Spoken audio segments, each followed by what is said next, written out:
All right, well, let's get into this. So Matt Ryce and his partner Brandon for this deal, filming partner for this. You guys followed along all of Sick Week, and you also do a ton of other stuff. You work with a bunch of brands, build cars, from my understanding, own businesses, race as much as you can, which the more you do in the racing world, the less you race. Yep. It's kind of weird how that funnels down. Like the people that are at the racetrack all the time, filming, announcers, stuff like that. They are there at the racetrack, and then it funnels down to no racing. Weird how that works, right? Pretty much, yeah. It seems like the more and more we do, like the better the business does, the less I race, which is odd because the business was to create money to go racing. So, it happens. But at the end of the day, we're still around the racing. Yeah. And it's like, you got to love the thing that you do, or else you would not work nearly as hard. Everybody would quit. Yeah, I always joke with people. It's like you see the people on the side of the pro mods, they're all construction or something like that. They're not racing businesses for the most part that they own. It's usually construction or something like that, like roofing or things like that are what allow them to go racing. So, word of advice, if you want to race more, probably avoid the racing industry. Yeah, don't do it. Hate to break it to everyone. Yeah, it's true. Like, people in the racing industry, until you get to a point where, like, the business is that well, you know what I mean? And you're doing that great and you've got a full team and everything. Like, right now, our team is myself and Brandon full-time, and then we've got, like, 2 or 3 other, part-time individuals. Yeah. So your business, it seems to have evolved over the last 2 years into what it is now. Is that accurate? Yeah. So what really happened was back, not this October, but the October before that, I ended up, I was in the hospital for a while. So I've got ongoing health thing. It's been like an undiagnosed Crohn's disease kind of situation. So hospital visits are not abnormal to me, but I ended up going, and I'm like, oh, it's just going to be another couple of days, and I'm out. I ended up being there for a few weeks. I left with a midline in my arm. I had to give myself IV antibiotics for a couple weeks after that. So that was when I was like, all right, well, we got to change something. Because at the time, we were still really heavily chasing, our own goals and our own YouTube channel and this thing that I'd built over the last 5-6 years, whatever. And, it was go to a racetrack, sell as many T-shirts as I can, make as many videos as I can to get to the next racetrack. Yeah. And then when I started having health issues I've had health issues, but when they got a little more severe, it was like, well, damn, we got to make a change, right? Because I got him full time and he's got a wife and I've got a family, and like, we got to keep putting food on the table. So I was like, well, let's focus on this side money that has always historically been side money, where we've worked with companies like Hot Shots. I've been with them 5 or 6 years. I was like, let's put a bigger focus on that. And through that, ended up starting a marketing agency with a primary focus of content creation and videography and photography. But that's gone from everything from make a couple videos to D&J Precision Machine. I essentially run the marketing department there. I am the head guy of marketing there and do it as a contractor. So that's pretty sweet too. So you get to the outside, kind of just go in when you need to. Yep. So we've got the system down to where we generate content for D&J and Stainless Diesel, like two of the 3 big clients. We can go once every 2 months for 2 days. And it's interesting because you're like, how do you do that and generate 2 months of content? Well, it's a double-edged sword, right? Where if you have an in-house guy, and this is the problem a lot of companies struggle with, they have an in-house guy, but he's there 40 hours a week. And then every time he wants to do something, it's like, oh, well, not right now, I'm busy doing this, or not right now, I'm busy doing this, or, but when we come in for 2 days, it may be 2 16, 18-hour days. We will get it done. But everybody understands that the priority is what those guys are doing. So whatever we want to do is what happens in those 2 days. That makes sense. So you guys kind of get full control over the whole building basically for that time to make as much content as possible. And then it's only 2 days of interruption for those employees versus 30 days of, for a full month of content creation. It's like every day there's an interruption of some kind. Yeah. Makes a lot of sense. And, I talk to a lot of people about having in-house versus not, and it's tough for people to figure that out. It's my recommendation to everyone is always like, what you really need is you really need to hire me or like another me and have them full time that they can go and run with these wild ideas and constantly be doing all this other stuff. But it's a challenge, right? Like I also know that creative people don't like to be bound, like I think Brandon can speak on that. Like Brandon is lead editor and videographer. Like generally, I don't really edit much anymore. I can, but it's all on his shoulders because he's better at it than me. And, we try to mix things up because when you do the same thing over and over and over as a creative person, you just get burned out and it's hard to have new ideas and, look at things in a new way. I've been in the situation where I was full-time before doing the exact same thing and like just took the excitement out of it, being there 40 hours a week, there all the time, getting bogged down in the mess, I feel like. So swapping over to the way we do things has really helped. Plus, we work with multiple people where I was working with just one person at a time, kind of like helps you get to use different ideas in different places. So, yeah, it's an interesting side of things. And I'm really close with Cole Reynolds, who does very similar to you guys. He tends not to do as much traveling, mostly because I think it's a lot of brands struggle to get over that barrier of getting somebody there for 2 days. Yeah. And that's a tough barrier because it's not cheap to get somebody there for multiple days to create content. But if you don't get them there to create content, then the content's just not as good because you're relying on hopefully somebody sends you something that's worth a damn. They won't. Because if they were doing that, then they would have already been making the marketing content for themselves, and it's tough. It's a really difficult struggle because I did that for quite a few years where I worked with a bunch of brands, me and Garrett early on. Yeah. And we slowly worked out of it. Yeah. That was how it ramped up, and then we ramped it back down almost immediately. It's hard because like from the company perspective, it's very challenging. Like the one thing I will say about Hot Shots that I love about them is they're smart enough to realize that, hey, if we're going to do these things, they're only as effective as we can double down on it, right? So like they title sponsor a drag racing series, a diesel drag racing series. Well, what good is that if we're only relying on that series to provide us content? Like we have to double down and make sure we have our own people there, and we've got to be able to scream about it every chance we get that, hey, we're the title sponsor here. We're supporting these guys day in and day out. So some companies get it, and I think it'll transition a lot more, you know what I mean, as time goes on, because you can already kind of see the change. And I was at MPMC 2 weeks ago, and you can see transition in the industry and marketing as a whole and kind of what things are doing. So how'd you enjoy your MPMC experience? It was good. So for people that don't know, MPMC is like a SEMA, but more speed dating version where everybody's booth is by appointment only. And you get 30 minutes at their booth. Yep. It's in the hotel room they set up, and it's 30 minutes per manufacturer. And it's historically been for media outlets. So like, all of the magazines and all that kind of stuff. And a bunch of them guys are still there. But it started to also transition to where 2 years ago when I went, I don't know if that was the first year or what, but they started allowing content creators, social media influencers, whatever you want to call it. People hate the word influencers. It's all the same shit. Are we allowed to curse? Sure. All right, cool. Live it up. Yeah, well, that was my first experience there because when I was there in 2019 out in California, it was just me and Garrett. Yep. And all these newspapers, all these magazines. And they look down on YouTubers like you wouldn't believe. Yep. Me and Garrett were like the shunned outcasts of the group. It was like a boys club of trying to sell ad space, and we were just meeting with these people. We didn't really know. We're just like, I don't know. What do you do? And they were kind of like taken aback, I think, because we were like not trying to get money from them immediately. Yeah. We were just talking to them like people.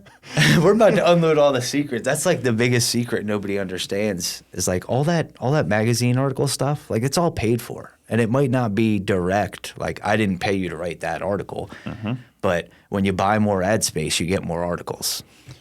One of the things that bugged me, and I didn't even realize this is something Garrett put together probably in 2018, and he told me it was somebody came and wrote a whole article, and then immediately after he was like, well, now they take that article and they go to all of my sponsors and they try to sell them to be in the magazine as well. They just use the person they're writing the article about, and then at the time they were like, yeah, and then they go to Texas Speed and they're like, hey, do you want the page next to him? Right. We'll sell it to you. Yep. And then they go to it. It's like, because then they use the article almost as like the carrot or the stick to get you to be on the page next to it. It's like, well, how many times do you want it to say Texas Speed? Right. We can negotiate that. And then you're like, it's all just paid for. And then you hate it. Well, I think the biggest thing is that I've had this misunderstanding throughout my life and my career in this, I guess. And it's not to say anything negative about the magazine guys. Like, there's plenty of cool guys. There's great people that work over there. You know what I mean? Yeah.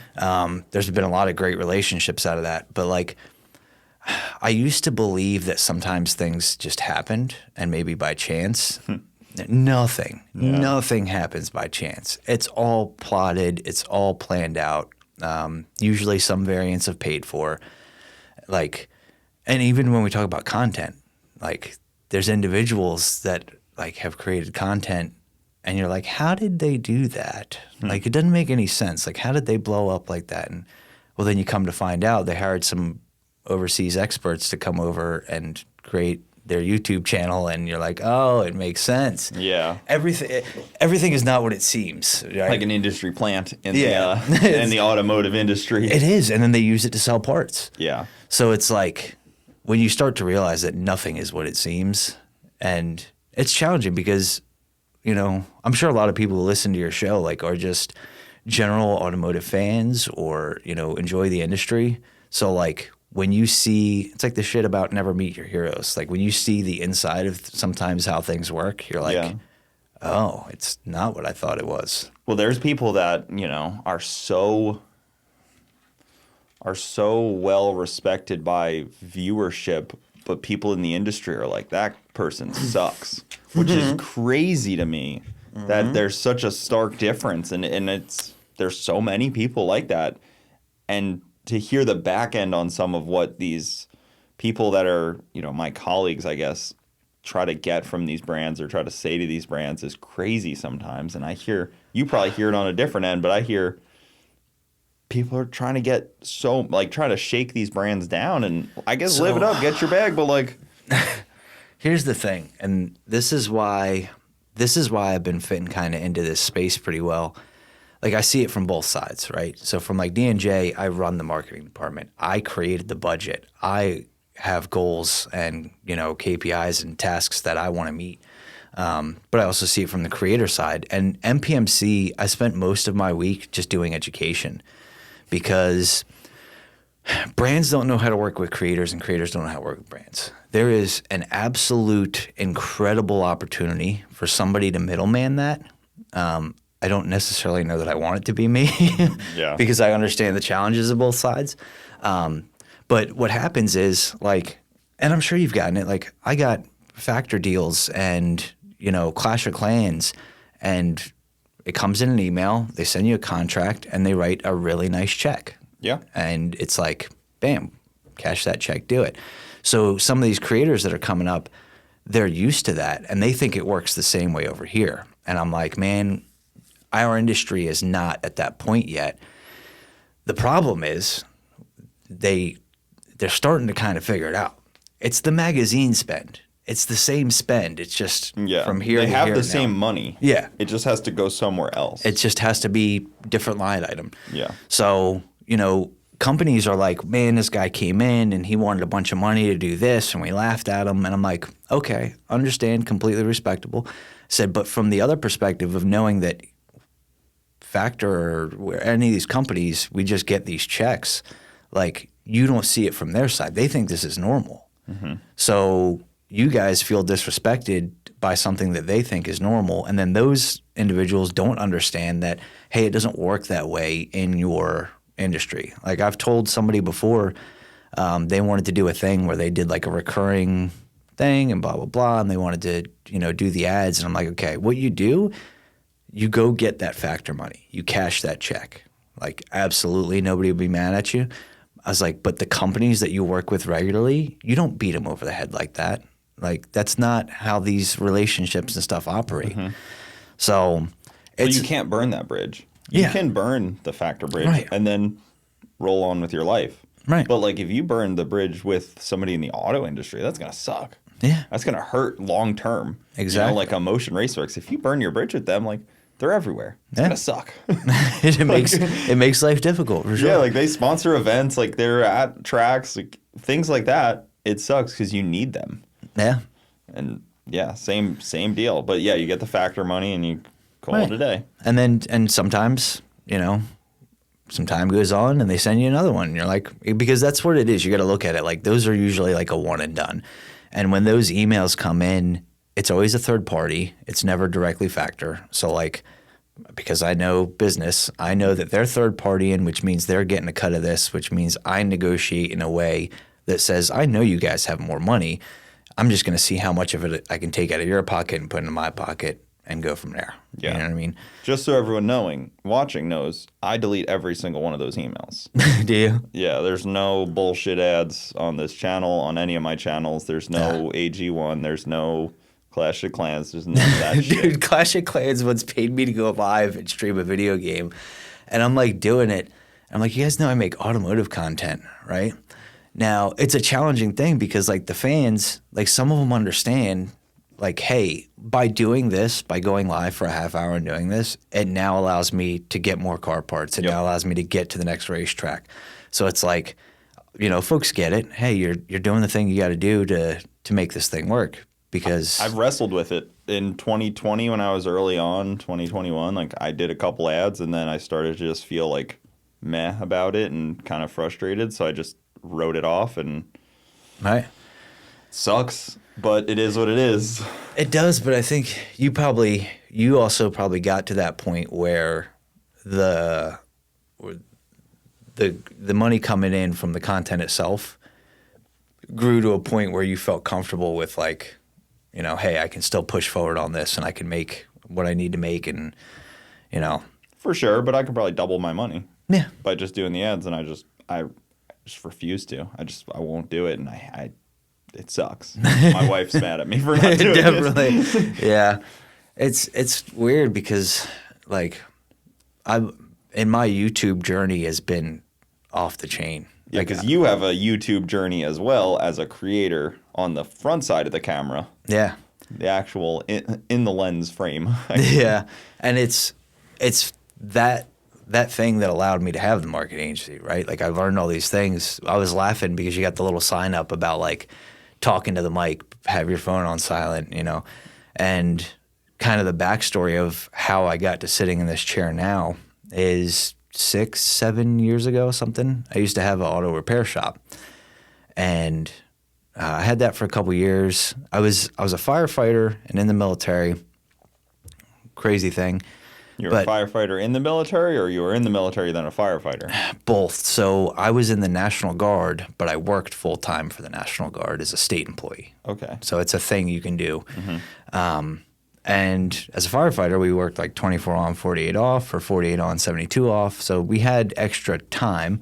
I was fixing cars in the driveway. County got called. I was like, either go legit or stop working on cars. So I went legit, had a shop for a few years, went through the trials and tribulations of that. Honestly, now that I look back at it, like I was just too young. I wasn't mature enough to run a shop and, have multiple employees and all that kind of stuff. And kind of close to the time of the end, I'd been working with Justin Malcolm, J Malcolm 2004, a little bit for like some advertising because I was smart enough to see back then that like, hey, if we're gonna put ad money into something, it should be into YouTube and these guys, you know what I mean? Not, local radio ads or whatever it was. crazy to hear a local radio ad. I mean, I did it. Like, It works for local stuff, I guess, but what is does anything ever work?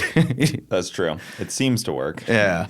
So he was like, I'd become friends with him, and he's like, man, you should really like do this YouTube thing. I can show you how, and blah, blah, blah. And so it was October of that year. I started taking the channel seriously. I started going out and filming racing and editing and everything. I actually bought my first camera from him. And I live up in Delaware. So November comes around, December comes around, it's cold. There's no racetracks open. There's nothing happening. You know what I mean? And I had to I was like, how do I continue to create content while it's cold? So I started doing a live weekly podcast on Facebook and started that like that January, that first week of the year. And it went crazy. I mean, I interviewed everybody and their brother. I interviewed Doug. Oh, that's cool. I interviewed Doug at one point. At that time too, like a lot of the street outlaw stuff was popular, so I had a bunch of those folks on. I had different manufacturers. Billy Hoskinson was one of my first interviews, so that's how him and I met, and that transitioned into I drive down to Texas and I interview Alex Laughlin live, and that's actually where I met him. On the way back up, he was working in another place, and they did a live thing, and I was like, well, I'll just pop in over there. You know what I mean? Mm-hmm. And then met him, and that's what really started the YouTube journey for me. And then just over time, it transitioned from making videos about others to, hey, I want to, showcase my racing and what I do and how bad I screw things up. Because I think that's a thing that a lot of people don't understand. Like, I have no formal education or training in any of this stuff. But I'm completely open to the fact that I learn by doing, and I learn by the mistakes I make. And, you get a lot of hate sometimes on the internet because they're like, this guy's an asshole. He doesn't. Well, no, it's like I'm learning. Everybody's got to break stuff to figure out what they're doing wrong. Like, it's part of it. You got to get the hate. I always tell people, I'd rather get hate than just no engagement at all. Yeah. Just be completely nothing. Like, you know what I mean? Like, at least, it's something. I don't want to go the full Whistle and Diesel route, but... Yeah. He's pushed through the hate pretty well. Mm-hmm. Now people kind of just respect it, and it seems like he's falling back into hate again, but... Yeah. But but I don't have, I got nobody around to show me this stuff. You know what I mean? I don't have people that have raced cars for, 10, 20, 30, 40 years or whatever. They're not hanging out around me that, they can help me avoid this stuff. I just got to do it.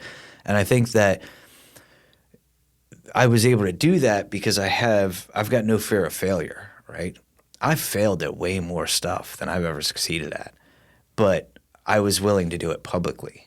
And that's what you got to do to be able to make a career or to try to do things in this, this kind of line of work, and especially with YouTube stuff and everything else. I mean, sorry, I don't know why this went to not showing me what's going on.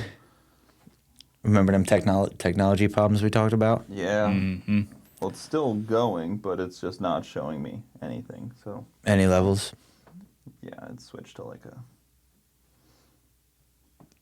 Sometimes the touchscreen just doesn't work. Which one you got? It's the Road. The Road? That's the one we were looking at. It's pretty nice. It's the Gen 2 stuff. But I can't see what it's doing now. Yeah. Pause for 1 second. Pause. Oh, okay. There we go. Now it's showing me stuff again. Yeah, so you were just... I mean, it sounds like you started like 5 businesses and... moved them along as you needed to, which is, I think, important as well in business, is kill something when you need to. Yeah. Not just... It's the same with editing. I've had to tell my friends, like, don't fall in love with the footage. Be prepared to delete it. Yeah. Sometimes there's rambling. Sometimes... like, that's part of it, because sometimes people will ramble for like a 5-minute clip. I've done it many a times. I've posted them. And... take your own advice, I guess. But yeah, sometimes you just have to be prepared to delete the clip. But then you feel like you didn't explain enough, and you're going to get hate because people are like, oh, why'd you do it this way? You just got to be prepared to kill stuff. Right. It's that delicate balance because I've done the same thing. I'm going to get all those comments and it's going to be all that stuff. But also nobody wants to sit here and watch me ramble on for 10 minutes and go through my entire thought process of how I got here. Yeah. You know? I mean, Matt Happel's done it forever. Yeah. He's been full Rambletron for many a years. Many years. But he just doesn't care. He just does it. Yeah. And I think Matt, like he was another one that I interviewed on the podcast. And it was like cool because I got to, through that, I got to talk to and introduce myself to all of these people that I either looked up to or I enjoyed their content or had some sort of effect on my life. But I don't think Matt cares about YouTube success. I think Matt just like cares about he does what he wants to do and showcases it. Absolutely. He's a great example of just doing what he wants. And sometimes he'll just disappear for like a year. Yeah. And then he'll just like post spam posts. Pop back up. 5 months. Like, that's just Matt. That's just how he is. But yeah, I mean, it's funny because I feel like some of what you've done also takes a little bit of, a lot of people take a lot of inspiration from Sloppy Mechanic stuff and his builds. And, your Nova seemed like it had a little bit of that. Absolutely. Blood running in it. Full credit to Matt. Like, it wasn't even necessarily the education of like, this is how an engine works. Like I knew how an engine worked. It's more like his willingness to just be like, no, just go do it. Yeah, like it'll probably work. Yeah. Like kick the head out of it. Who cares? Yeah. I went through a time where I lifted a lot of heads. I could not keep them down. I think I'm ready to try it again because it was more nitrous than I'd ever used. And I think I found where my problem, like over years, I'm like looking back, like that's where I screwed up. Yeah. Like I could probably fix it if I changed that. A turbo would have really solved this. Well, yeah. And then we went turbo and never looked back. Yeah. So that's the thing. It's hard. Like I want to put a 300 shot through an LS and try to figure out where I went wrong. But I've put 26 pounds was good. 27, I melted the side of the block in the head. Not so good. Yeah, there's that magic number right there. Well, it was non-intercooled E85 stuff. Okay. And in all honesty, it had nothing to do with the boost. It threw the water pump belt. But when it threw the water pump belt, it immediately torched everything. Yep. So, like, there's another one. Like, I learned that lesson. Make sure the water pump works and the belt is not going to jump off. Yeah, it turns out it's not just a number. Some things are just numbers you can get away with ignoring. Yeah. Coolant temp is a pretty key one. I was struggling with that a little bit when I lost my alternator belt. Coolant temp started to do this, and I was like, oh, shit. Here we go. You'll have that problem. Yeah, it gets scary, You learn a lot, but it's really fun, right? Because, like, regardless of what I'm doing in the industry, I still get to do stuff like this week where it's like, right now, we went to Sick Week purely for the companies that I work for, just to create content. And thankfully, I've worked with enough of them long enough, or they have enough faith and trust in me that, I can just kind of go free reign willy-nilly. You're and do like, what hey, I I'm want. going to do this. I'm going on Sick Week to film for you guys. Yeah. Okay. And there's some other stuff too, like because I'm now running the influencer marketing program at Hot Shots. So like we had a deal with Emily where Emily was carrying all the stuff around all week. So we had Hot Shots products on there as like hey, we can support the racers. We can work with her. We can do multiple things at once. But we kind of went really off the rails this week. Like usually we'll do like driver features on, like the diesel racers. But earlier before we came out, we were with Kyle from Hot Shots, and I was like, I kind of want to do like this documentary thing. I want to do something that is different than what we've ever done before and is a challenge. And ultimately, it's a very selfish thing. It's something that we're going to be proud of. Yeah. Because when you make content for companies, you do so much of it that it does start to get boring and repetitive. And, even though we go, I don't know how heavily you've ever gone into like what makes a reel work. And, what the points of the seconds and the retention and what the structure and how to change, and like we get pretty heavy into that. Yeah, I mean, you kind of have to. I would, if I'm paying somebody, I'd hope they would. Right. I would hope that they're deep into that. That's the knowledge I'm trying to get. It's like if you pay a tuner, you hope that he knows what each cell is doing at each time. Yeah. Kind of the same deal, you know. Each one's important. It's not just to Right. We're not throw it together and hope for the best. And sometimes you do, because you got to shoot shots. You know what I mean? But we have like different, like when it comes to reels, we've got like 3, 4, 5, like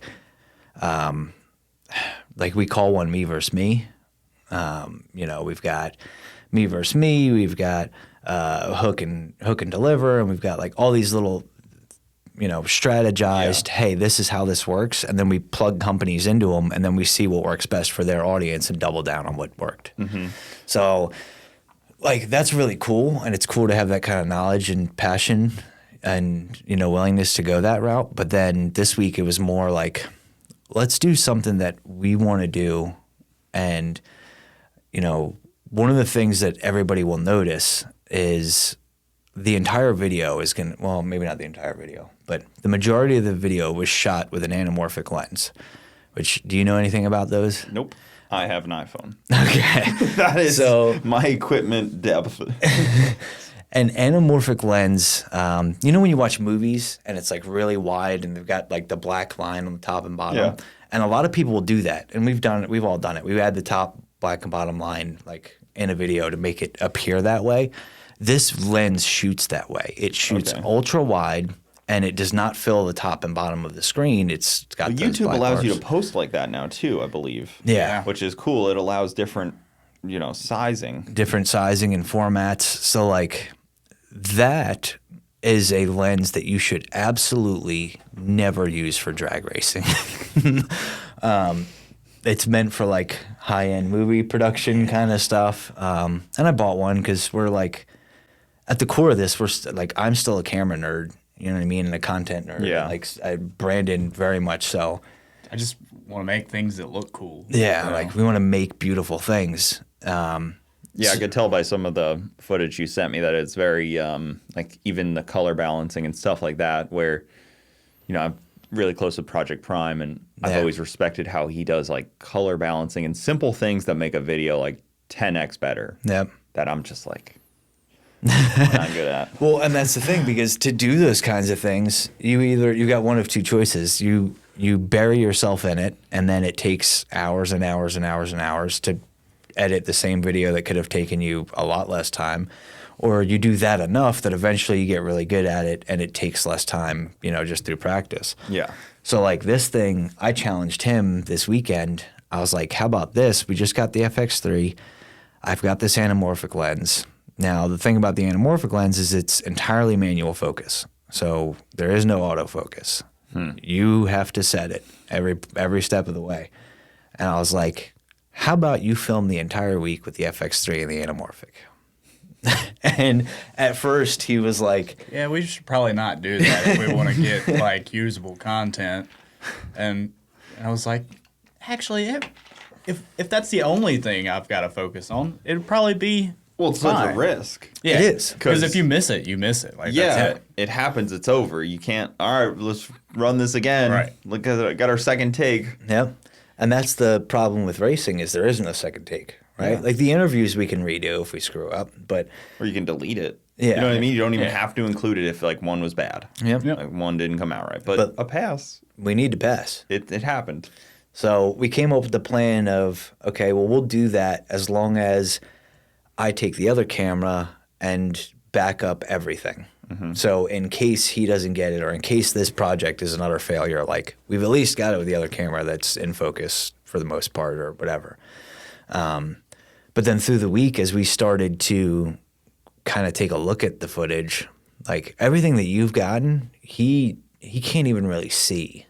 Like the laptop will not process the videos and really allow us to see what it is we're working with until we get home. Yeah. So all those clips were just kind of like, let's throw something together. We think this Just as like a sample to Yeah, see. it's like Like I can see a sample. couple of frames and then it gets choppy and I'm like, okay, I think this might be a good section, and then It's I'm just plugging it. struggling. Yeah, Yeah. it's just not having it, man. Yeah, I think people don't realize that too. Is because I did daily videos, way different thought and format than what you guys what you guys did Yeah. and made, and the time that it's going to take to polish that and make it nice versus. I mean, there's a couple times where clips were used twice in my videos, unfortunately. Yeah. 3 a.m. edits are going to hit you hard. Yeah. You guys followed along, so I'm sure you really understand Oh yeah. just that side of things. And then driving a race car, your adrenaline is so like shot out by the end of it that it's like a weird feeling almost where I don't want to sound too dramatic, but you're so hyper focused and so adrenaline filled, and it really kind of like puts you into a weird mindset and brain. Yeah. I would say. It's like adrenaline spikes and dumps, and you know what I mean? And then 3 hours of it, Yeah. and you're just trying to hold on. Yeah. It's a weird thing. But yeah, you guys followed along, mostly sick freaks. So that was kind of the plan, because Freaks has all the diesels in it, right? So even though Hot Shots, they've pigeonholed themselves into being a really great diesel company, which they're excellent at, but their products also work in gas stuff, and they've got specifics. So it's like them, D&J, so the guy with the black truck, Dave. Third place, right? Yep, third place. So He clenched that on the last day. He did. The third. That was cool. and he came to me for that engine that's in there is the D&J Enforcer. It's like our gangster. It's the most gangster thing you do before we go to full billet. So what is that deal? It's a It's a 6.7 Cummins. okay. But I it's, didn't get a chance to talk to him, but the truck looked cool. yeah, it's a 6.7 Cummins with a deck plate, but it's standard cubic inch, because we use a 1-inch deck plate, but also use a 1-inch longer rod. So no, bore and stroke doesn't change. But it's like that engine, not his specifically, but that engine holds a horsepower record on UCC dyno, 3,336 horsepower. 3,000, you said? 3,000. Wow. Yeah. Did it split in half? 'Cause Wheel dyno. That's my preference when the UCC dynos, they Yeah. split the engines and like half the truck goes up in the air. Well, we've had a couple of those. It's how you know you're really trying. Yeah. Well, it's that, or you really messed up. Yeah. Because usually it's an issue of load. You know what I mean? It's cylinder pressure. So like a diesel will make more peak cylinder pressure than a top fuel engine. That makes sense. Now, a top fuel engine will carry their pressure for longer, but the spike is bigger. Well, because And they need the pressure to ignite the fuel. Right. Yeah. So it makes sense that Yeah. they would have that. They don't have a outside source. Yeah. A spark plug. I got no spark plug to do it. Yeah. So, and then the guy Rick, he's got a stainless diesel turbo. So like, there's 3 companies that I work with that I'm like, hey, if we do this documentary on the Freaks class, we will then cover all of our bases for all these people that we work with.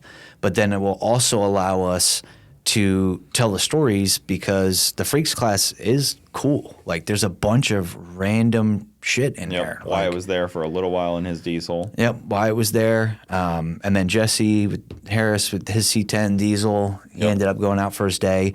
But then you've got guys like you, and then the all-wheel drive Civic, and then that guy with the brown wagon was Oh like... yeah, it was a AMC Eagle. Yeah. with I saw a that 4-liter with a 4-liter Jeep Jim. engine in it. Yeah. Yeah, like, what? Yeah. Not what I would have picked, but he did, and he made the week, and you know what I mean? So it was cool to be able to kind of accomplish the things we have to accomplish, but then be able to tell the stories. Yeah. So, Well, and that goes back to if you create entertaining content, you don't have to worry about trying to force people to watch it. And whether it's entertaining to everyone or some people or what, it's content creation 101 for these brands. They don't realize that you have to create entertaining or educational content to get people in. You can't force people to watch anything, and you sell all the products in the world if you can educate somebody on why they need it yep. in an entertaining fashion. And like it's a cheat code. It's such a struggle, because some companies genuinely don't get it. Like, they want to sell things, Like, Yeah. part of my job at places is I coach people and, hey, I'm going to go do this podcast and here's what we want to do and blah, blah, blah. And I'm like, or take all that, throw it out the window, because if you're just going to get on there and try and sell shit, it's not going to work. Go have a conversation with the people. You will sell parts just naturally being you. Yeah. You know what I mean? Like, you guys will talk. Whoever the host is, like, I've already screened him. He does a good job of leading questions and whatnot. Like, don't try to go in there with the intent to sell. And I think that's where a lot of companies struggle, is like, they want to do all this stuff. Well, can we make this video? And well, what they want is they want a viral video of selling their product. And it's like, those two things don't go they don't go together, you know? Yeah. And even with something that I noticed doing this for, we're on like 130 episodes, it's so easy to tell what somebody's really knowledgeable on. Yeah. And they don't spit and stutter. They could stutter on everything else and like kind of fumble their words, but then suddenly you get what they're really knowledgeable on, and it's so fluent that everyone knows. Everyone can tell. The viewers can tell. They're like, oh wow, that guy really knows what he's talking about. And it's so quick that it almost makes it like an instant trustworthy, because when you're that fluent in your your section of the industry, it's you can't hide it. You can't, and you can see what's natural. Like, I'm a great salesman. Like, I can sell with the best of them, but you can also tell what's kind of natural, like, and what's passion. You know what I mean? Yeah. Like, you can see that in people, just the way they act, and regardless of anything else, And the customer is smart. Like, the people that watch content are not dumb. The age of the internet, we figured it all out. Like, people will call you on your bullshit. And I deal with this with like, hey, should we delete that? And I'm like, never delete anything. And they're like, why? Leave it. Just leave it. And they're like, well, why? I'm like, well, because when you delete something, number one, the minute it hits the internet, it's screenshotted. Whether it is or it isn't, in my mind, it is. It's somewhere. Yeah, somebody saved it somewhere. So the minute it hits the internet, it's screenshotted. The second you delete it, the person who screenshotted it posts the screenshot and says, look at what they did. They deleted this. Like, it makes people feel like you don't stand behind what you said in the first place. No, so like, just never do that. It's bad. And in companies' minds, they're like, well, but we should delete that, or maybe it came out wrong or whatever. Like, okay, then if it came out wrong, then get in there and explain that it came out wrong. Yeah. You know what I mean? Well, you look at somebody like Banks, who has just made his name off of just being completely honest. Yeah. To a fault, probably at some points. Yeah. But he's done great at it. You either love him or you hate him. Yeah. And there's probably times where it's both. He's done really good at that, and just made the content that he's just like, all right, fire up the camera. I'm going to talk shit about this guy. I'm going to do it. Yeah. And it's that is like another one. I do this with companies, but more personally, like, never anything negative. So, because you never know when that's going to come back. And I've seen it full circle just in my life already, where like people hopped on the bandwagon of like talking negatively about one person or something or whatever. And I'm just like, I never really got involved. Yeah. Now it kind of sucks, because I also know that shit sells and that shit gains attention, and would probably make my life better if, you know what I mean? I'd make more money if I shit talked more. But when it comes full circle, and then you then interact with different people later on in life, and you're like, I'm glad I never shit talked you, because I'm glad I didn't jump into this group of, brouhaha, whatever, because it would have not given us the opportunity to do this thing, or to be involved this way, or that kind of stuff. And a lot of the times you realize, like, you didn't really know the situation. You didn't know the person. Yeah. You didn't, like, so there was no reason for you to jump in and say this or that just for the view or the attention. Or like, it's fun though. It is fun. It is fun sometimes. It is fun though. But sometimes they should just be thoughts. Yeah. I mean, if you make enough content, eventually it just all gets washed away. Yeah. But it's just wash it away with enough posting. People jump in on stuff like, and I'm sure you've seen it in the same boat, and it's like comical with like when sick week happens, everybody wants to drag a drive. Like, oh, I'm gonna. Oh, there's a boom. Oh yeah. Oh man, there's probably 50 people sitting on their computer right now thinking, "Oh man, I could have beat Cooper on that deal." Could you? Oh man. Oh, Come do it. Totally. 880, that was his average? No problem. Cake. No problem. Well, Sure. It makes me laugh because it's like, and I'm sure I'm guilty of it too, but like you get caught up in stuff, and that's number one. It's January. You know, you guys down in Florida probably still get to do things, but everybody else in the country ain't done shit for months. Like, This is our time to do things. right. This is like the time that we race because come summer, It's too So hot. hot. yeah, that's boating season or side-by-side season. It's something It's else. rainy and hot. Nobody wants to race. So it's like people are cooped up, and then they see this thing going on, and they're like, "Oh, I wish I could do it," and blah blah blah. And then you get all the comments of like, "How do I get into sick week without being a YouTuber?"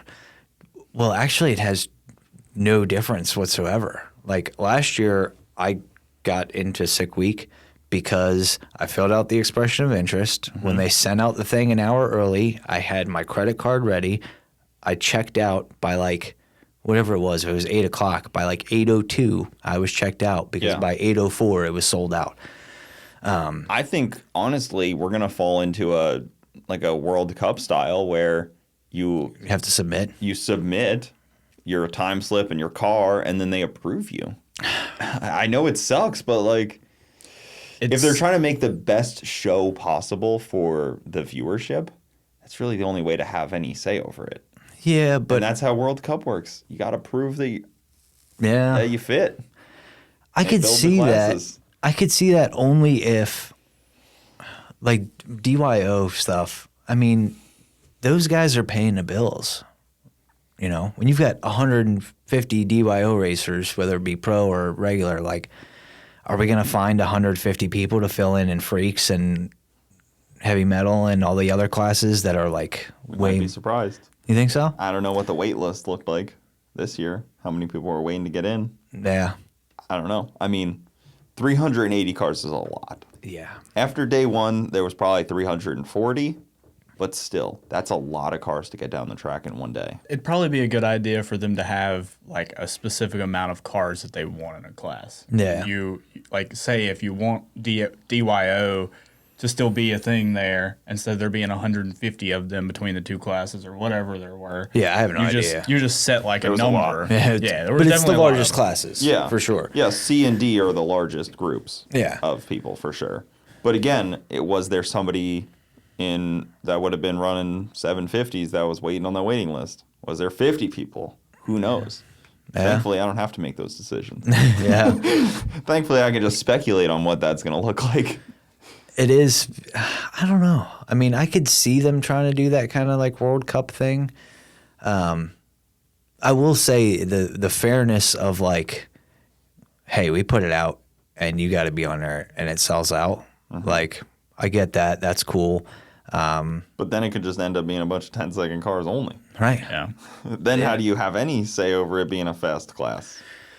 How do you have the fastest class in the country when people might be waiting on a waiting list to get in?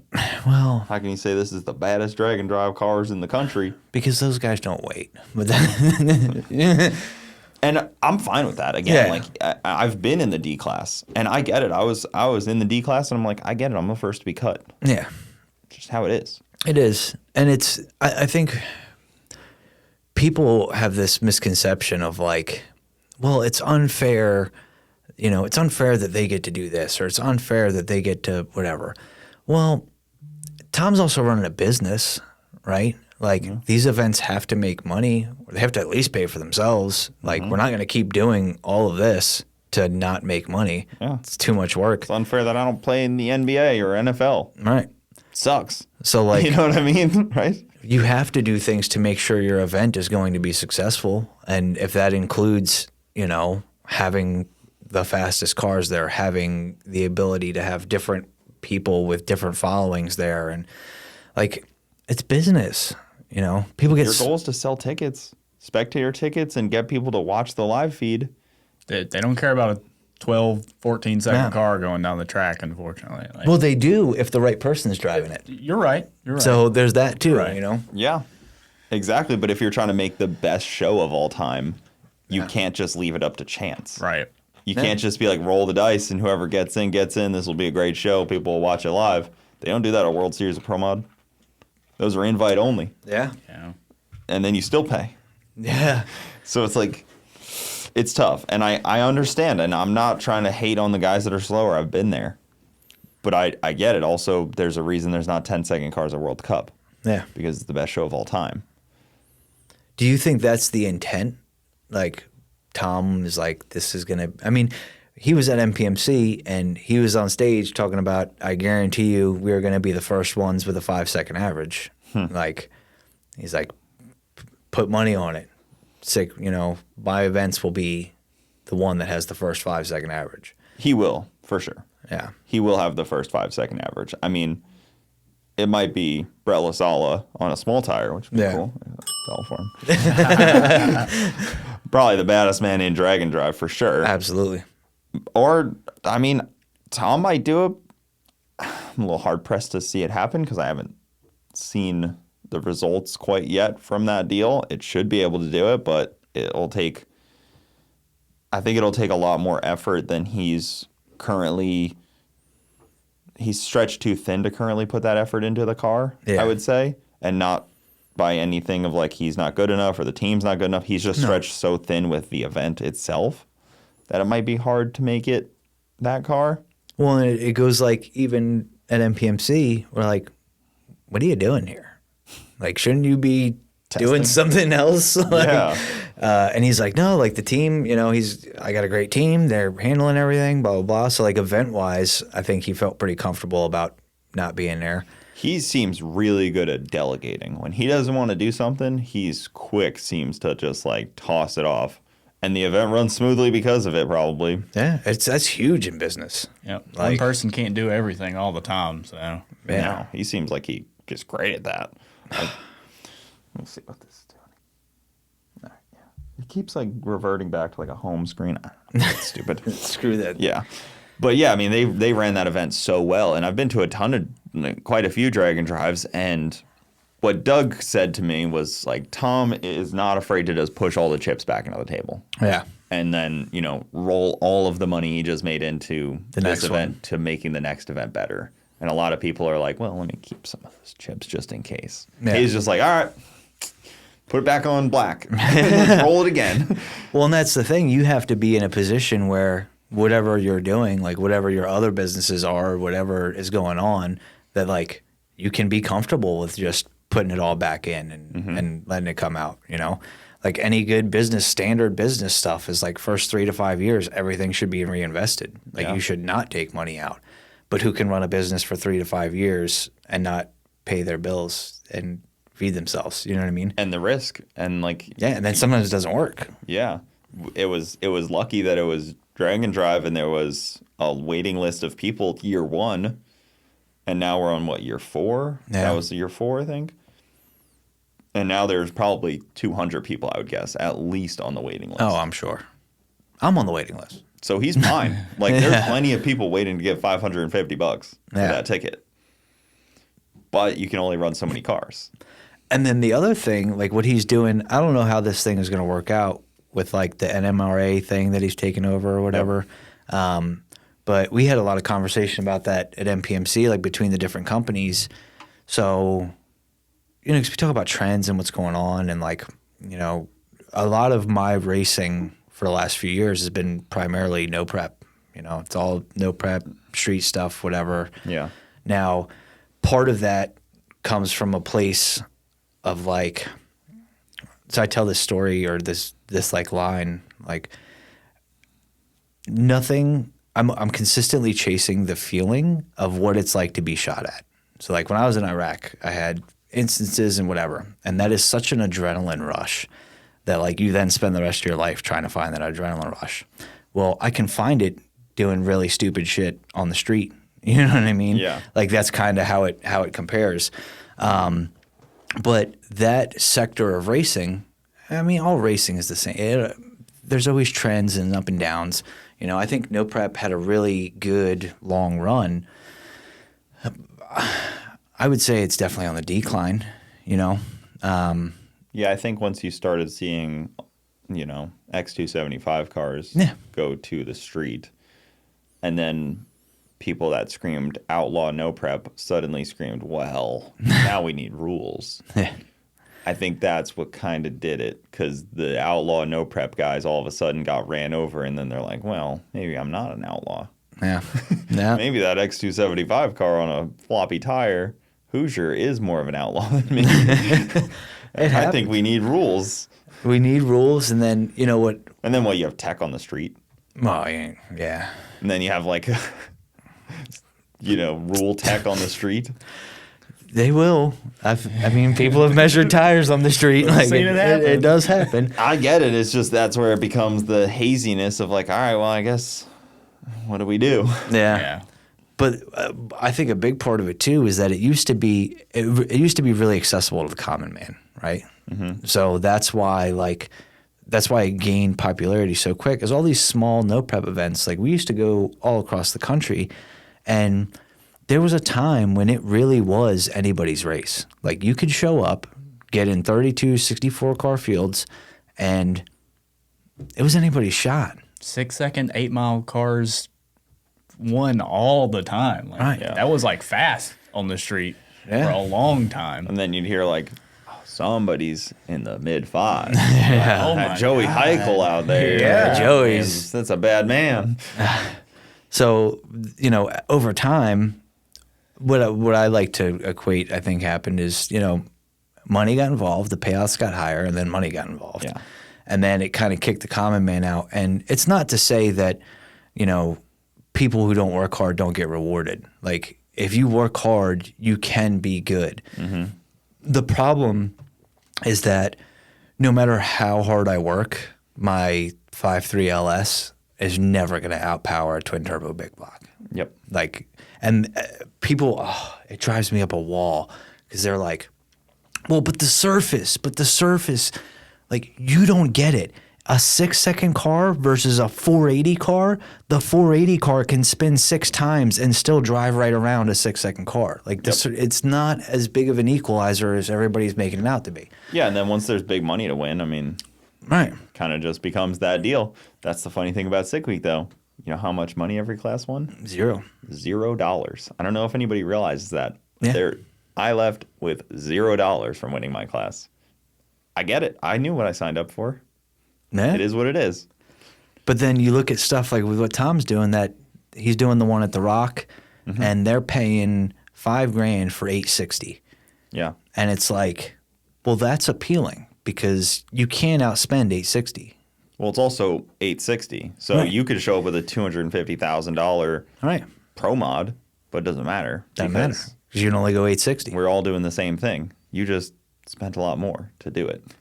So I think the times are changing, and I think, how do you feel? Like, I think drag and drive obviously is exploding in popularity, like we've seen in no prep. Everybody and their brother wants to throw one.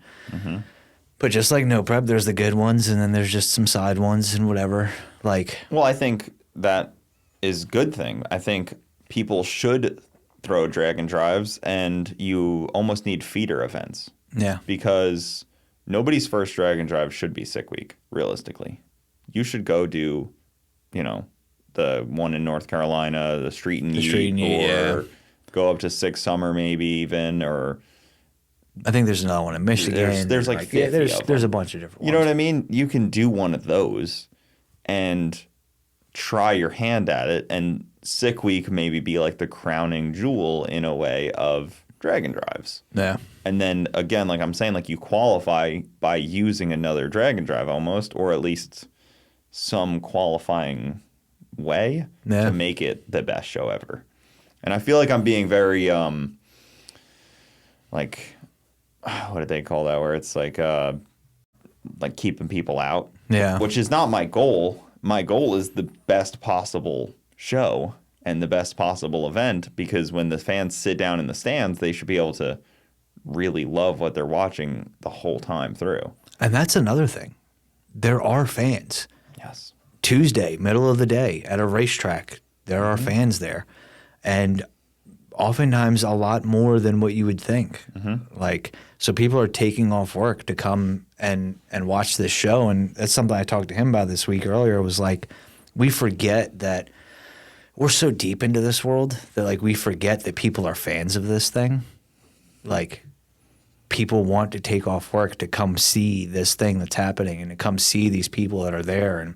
And I'm sure you do it too, like where, you know, like I had people come up to me throughout the week like, oh, it's so great to meet you and blah, blah, blah. And it's just like, I'm just working. You know what I mean? Like, I'm just doing my thing. I'd be laying in the shade of my car. Yeah.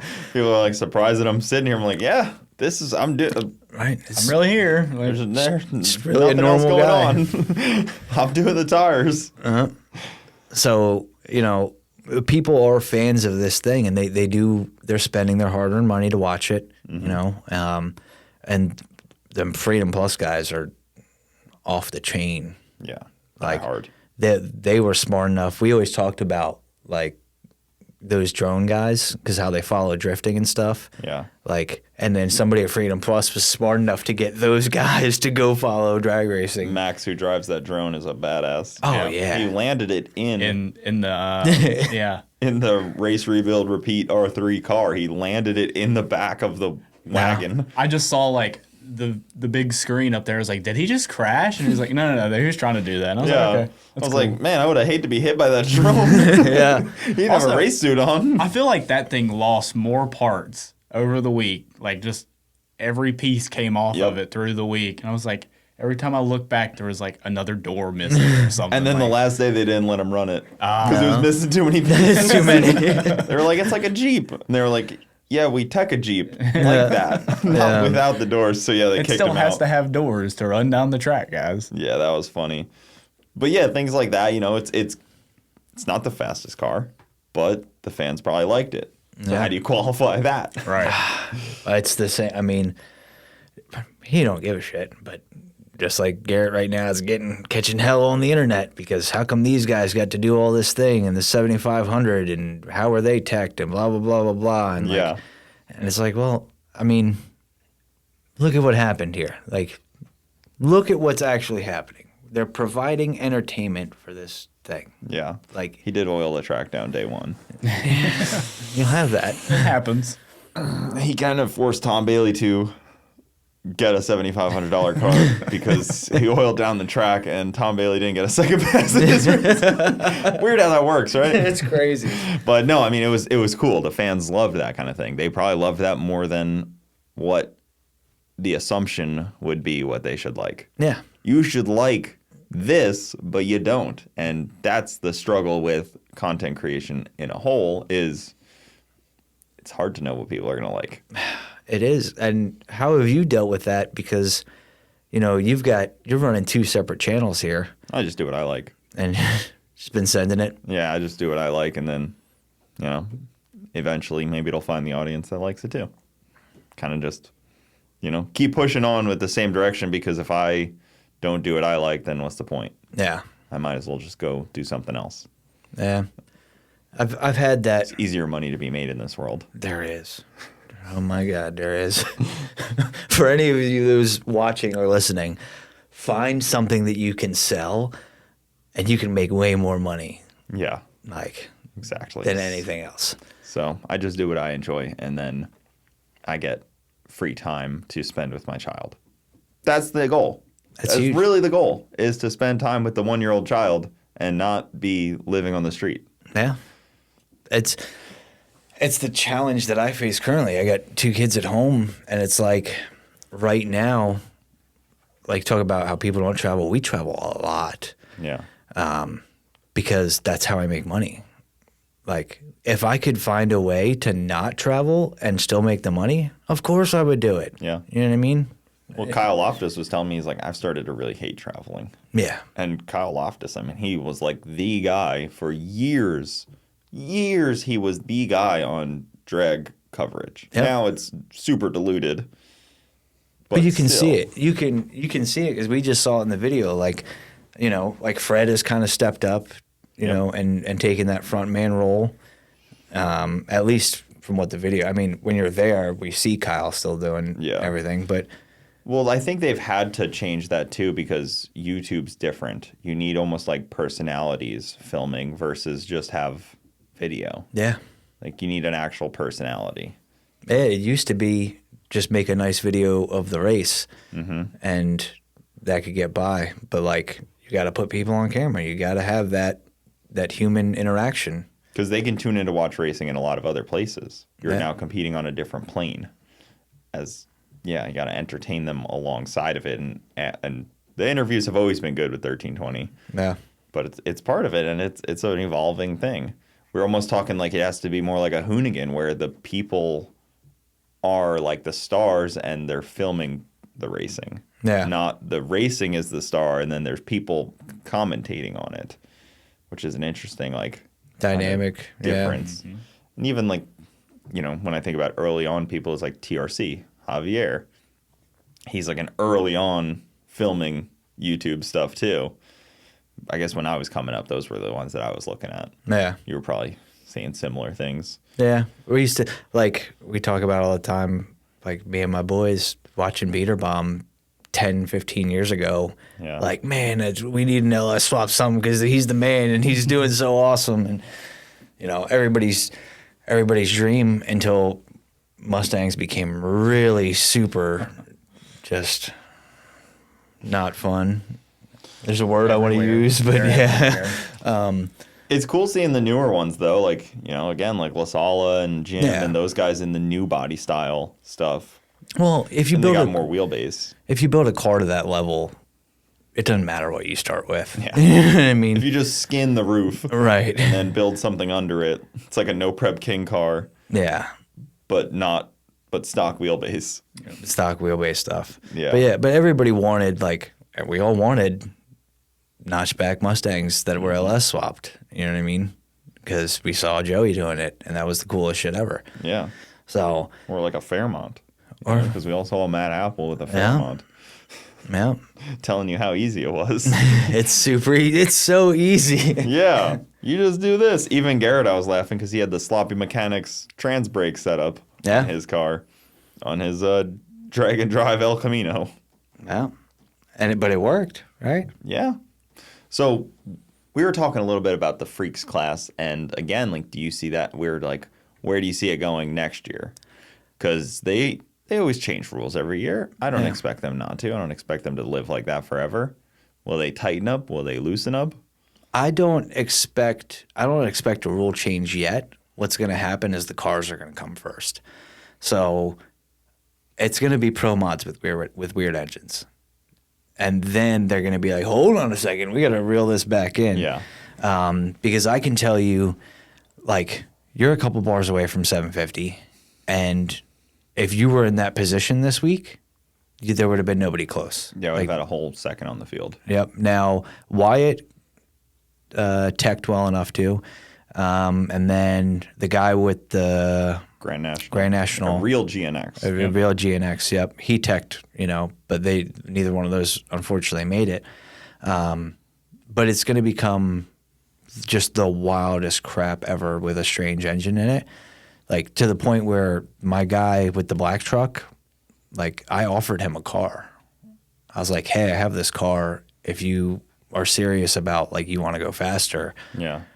put your engine and trans, whatever, in it, like, and we'll partner on it, and I'll be the co-pilot, and I'm cool with that, which is like a really weird space for me. It's like, I'm always like, how do people end up in these positions? Yeah. And then here we are at Texas Roadhouse on day 5, and I'm like, hey, if you want a car, I've got one. Like, Finding a co-pilot's a tricky one. yeah. You got to find somebody that is strengths on your weaknesses. Yep. So, And I was lucky with Mike being mine because he owns a repair shop, but it's more rotary based. So as soon as we needed a belt, his part store language was what I don't have at all. He was part store, like, talking to part store guys. It's like a whole different language. He found that immediately. And then that was cool. But so you were talking about being potentially co-pilot in something like that. yeah, and he would take that Enforcer, that 6.7 Cummins, the same trans, everything, put it in a much lighter vehicle that can cert to 750, because he didn't spray it until the last day. So he Yeah. went. So if you know anything about diesels, they call it fuel only, which is not using nitrous. And diesels love nitrous. They love that shit. So he went fuel only all week and had a 940-ish average. And then on the last day, he started turning on a little bit into the run and went 883. And we know, like engine-wise, he can make another 800 horsepower, Yeah. you know, I mean, or more. an 880 with just a little nitrous, that thing's probably capable of a 50. It's Even the capable. way it sits. That truck is probably capable of a 50, but then he's out of cert. Yeah. So, and I'm like, you know, if that's something you want to do, I'm cool.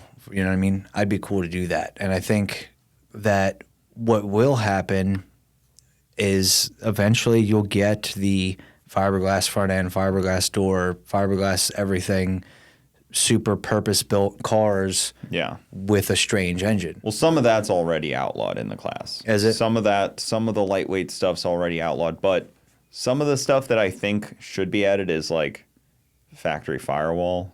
Okay. I think that keeps that exact thing out, and it's simple. You know, how many like most classes have factory firewall rules. That Pretty just simple keeps thing. it a car.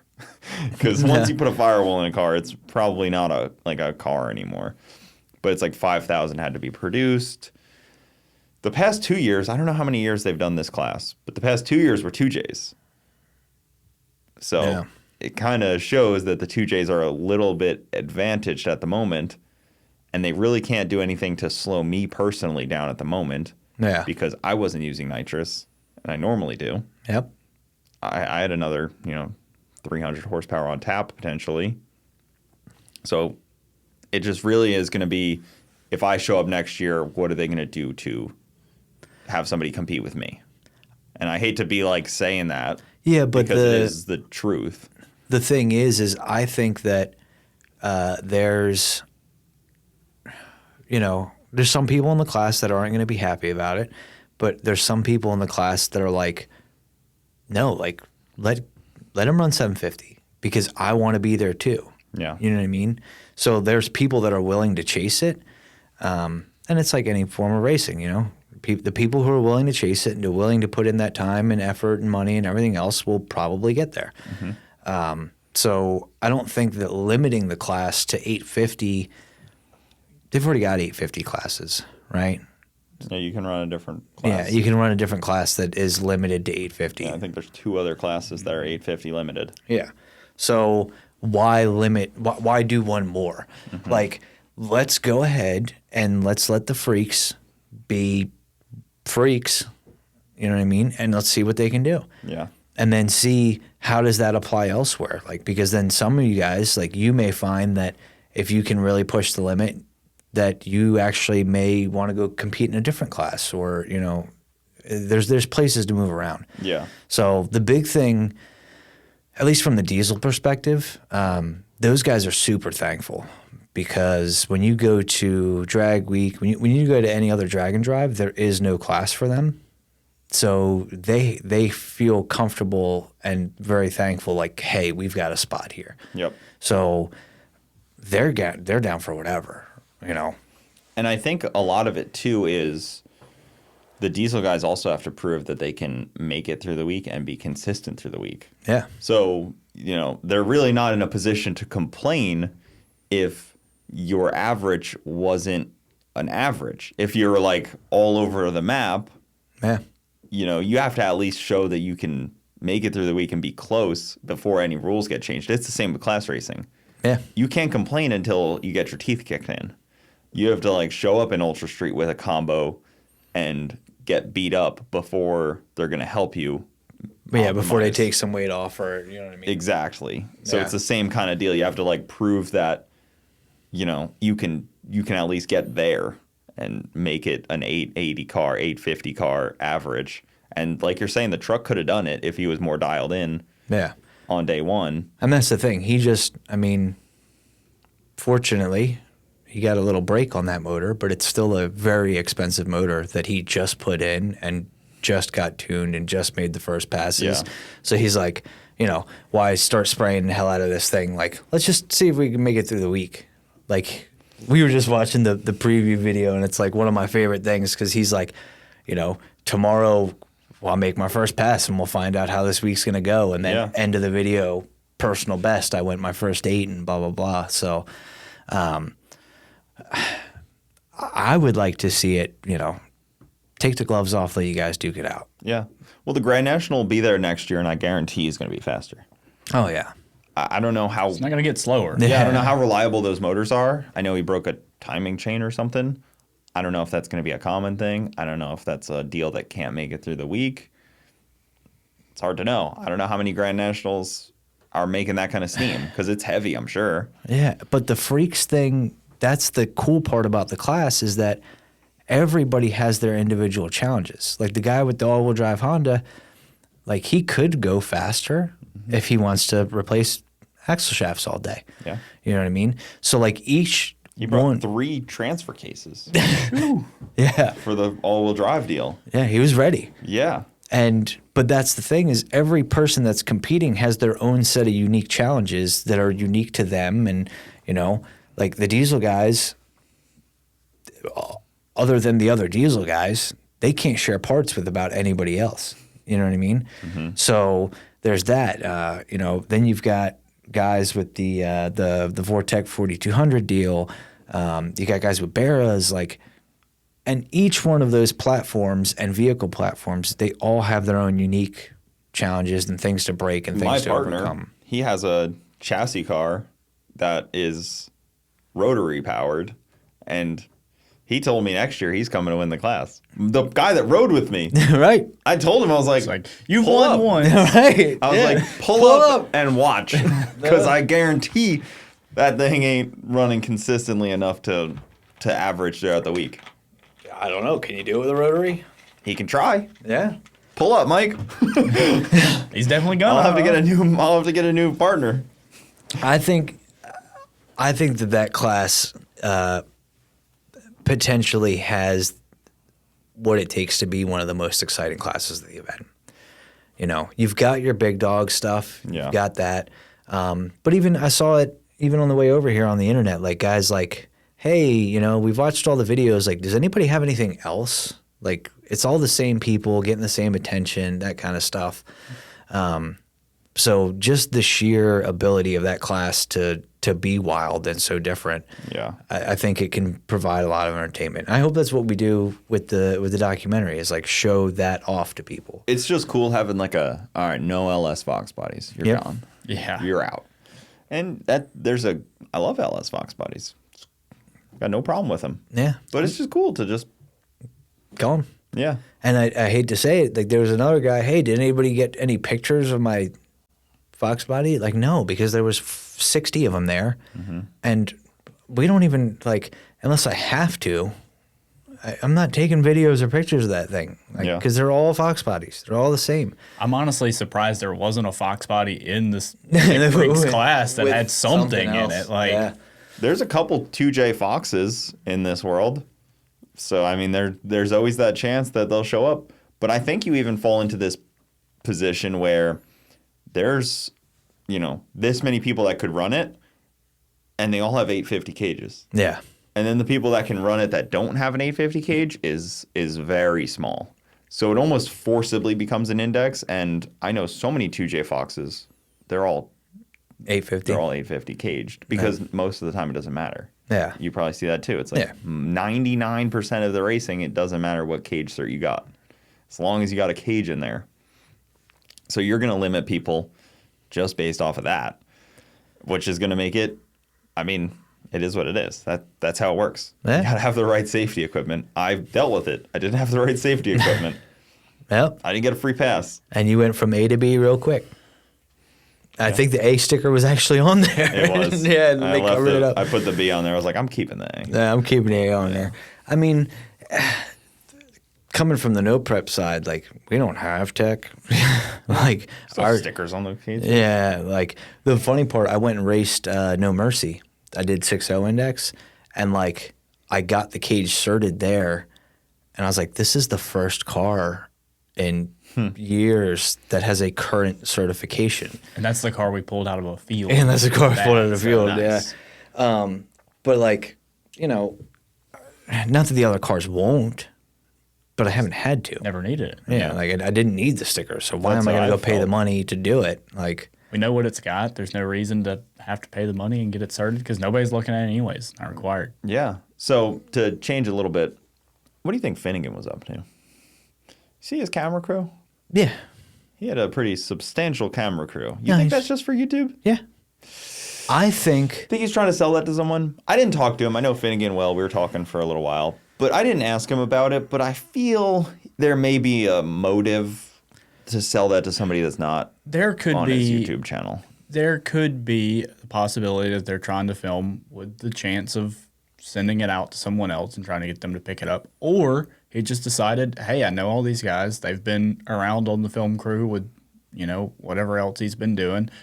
I'm going to give them the opportunity to run my YouTube channel and just keep doing that. Like, maybe he wants to just have really great quality. Like, I mean, It's hard pressed for me to think that that's all for YouTube because it's such a big financial burden.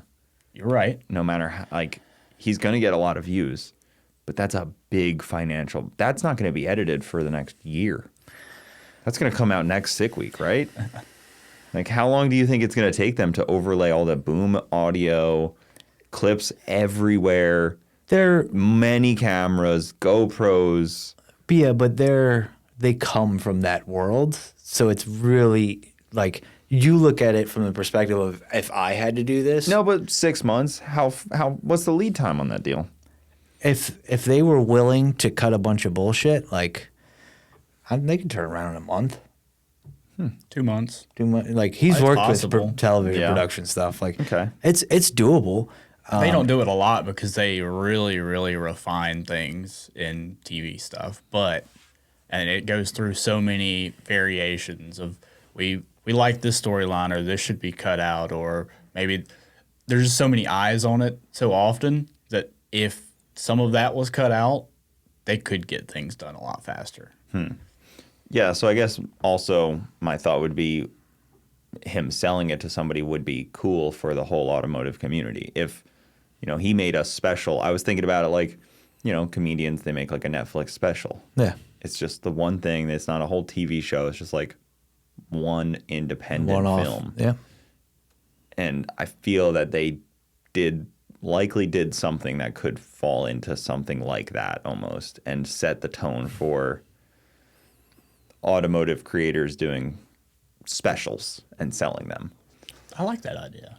I like that. It's That's almost like making a possible. documentary that we're gonna put on Amazon and sell. And so, like, I think it's possible because I've had that thought process myself internally. He'd be the guy to do it. He'd be Yeah, the guy he's to got a bridge the gap. face. Yeah, like But he could he's. bridge the gap to network. The problem is, who are you going to sell it to? Because TV ain't shit anymore.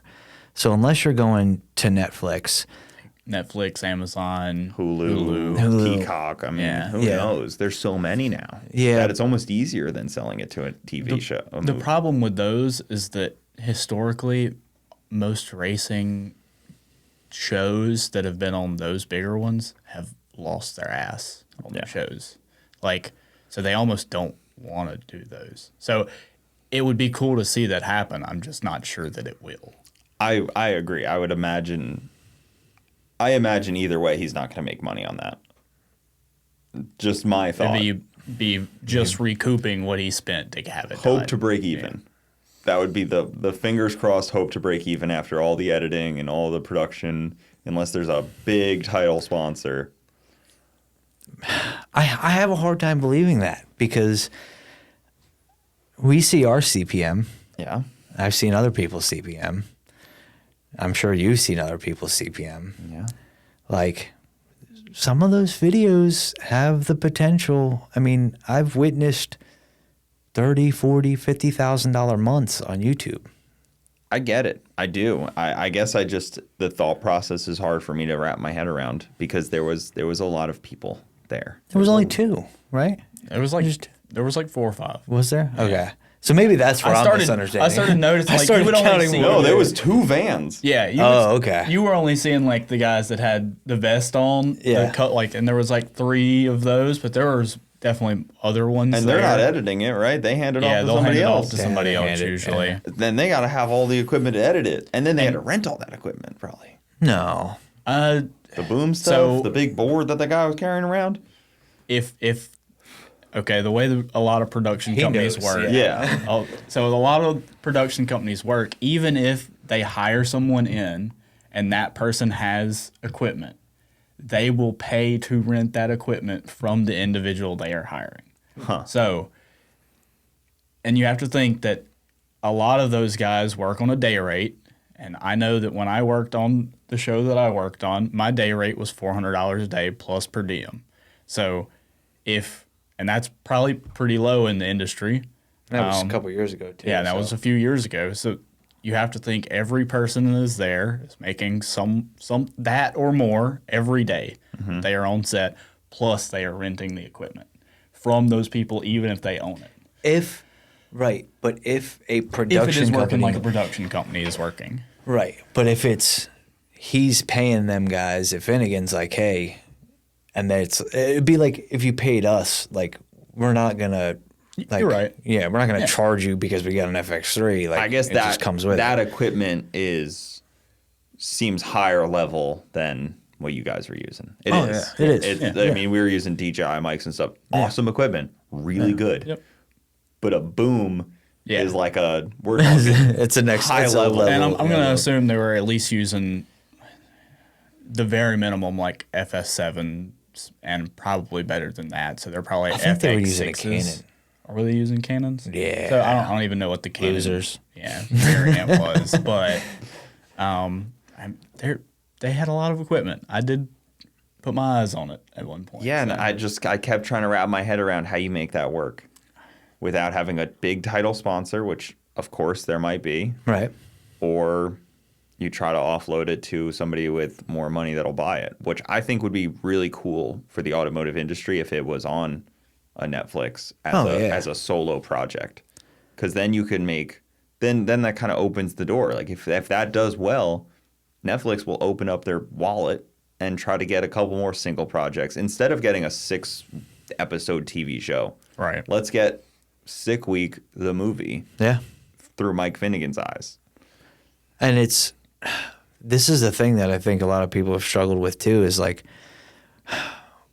everybody's got all these other plans, and like there's this other, whatever the TV thing was, the thing we're giving footage to, another TV channel thing where they're like, a web hosting, whatever. But how do you get these guys? How do you get Garrett? How do you get Billy? How do you get these individuals who make a comfortable living off of doing what they're doing to then say, you know what, I'm now going to dedicate my sick week to your special project? Like, that's got to be a big check.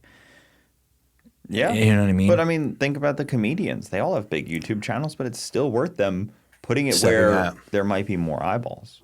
Somebody scrolling through Netflix may not know, say Billy did one. They may not know Billy, but they see like this alluring, Thing that draws them captivating into thing, and suddenly an extra million people just saw it.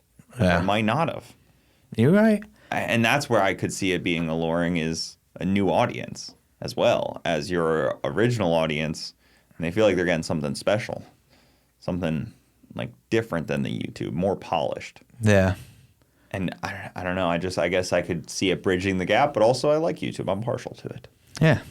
And that's the thing, is how do you like, my question has always been, how do you get, these guys to step away? Like, because everybody's like, I'm sure you've gotten these kinds of inquiries too, of like, hey, we want you to put your content on our thing.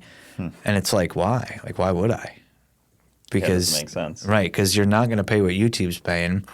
And, I had somebody call me one time with like the business idea. Well, I'm going to get all these content creators and we're going to put it all together and make this. And I'm like, so you're going to try to recreate YouTube, but you don't have the money to pay what YouTube's paying. So it just doesn't work. So a few years ago, you may have heard of it, this show in Vegas was filmed called Banging Gears or something like that. Yeah. And it was filmed high production with the promise that it was already sold to Netflix. The promise that it was already sold to, not Netflix, Hulu. Okay. It was not. All of this got filmed multiple years ago. All of these YouTubers brought out their project cars. They all raced. Adam LZ hosted it. I know tons of people that spent so much money and time getting To do vehicles out there. Yep. This was 3 years ago, probably. The footage still just kind of sitting there. But even if it came out now, like, everything's outdated. Oh, yeah. Completely. Even 6 months after, I was like, throw it away. But now, it's like, we're talking so different. It's not even worth trying to sell it anymore. And all of these people got so had. All of these YouTubers I know, like, they just got promised all this stuff by somebody that said they had this deal, and they didn't. So let's talk about why you should never trust production companies. Producers. That's why. So it's funny. They said they didn't even film very well.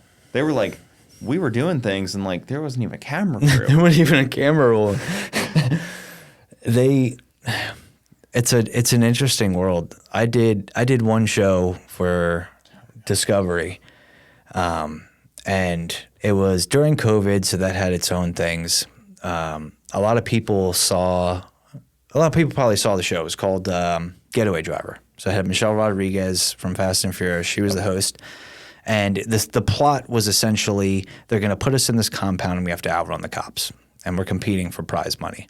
Now, there was obviously delays and all this stuff because of COVID. Like when I got all the emails, I had an understanding. I knew what was about to happen. Like we took a vehicle that we built that the intent was this is going to become a tin can and we'll go to the scrapyard once this show is done. Yeah. The problem is the producers got all these people to bring their prized possessions or to bring out cars that they didn't even own that were owned by T-Pain or all these other things. So, but as much as I want to blame producers and production, like I also want to blame the individuals. We all got the same emails, and I was smart enough to put 2 and 2 together, and you were not. Yeah. So, that's a consistent thing that happens where they want to make great TV, and they don't care how they get there sometimes. So, my buddy Adrian, you know Adrian Berryhill? Very well. Yep. So Adrian was on the show, and when I got there, I was talking to him, and he's like, "Look, we're here to make great TV." And he knows backside of production. Yeah, he was on Street Outlaws Yep. as the photographer for years. Exactly. So it's like, he understood it, and he said, "We're here to make great TV," and I said, "Yes, we are." And that's, and I had a great experience. A lot of people had a negative experience because they're like, they smashed up my car, and they weren't supposed to do that, and I was like, you really thought that they were going to let us run wild and nobody was going to crash into each other? Like, It was a bad idea from the start. Of course you can get away if nobody can crash into you. Right. So, but it's a historical thing of production where, like, I'm sad to see or hear that those guys got screwed. But, like, if you're going to mess with those guys and if you're going to play in that world, you got to have, your mind right. And you got to be able to understand what's happening and read between the lines.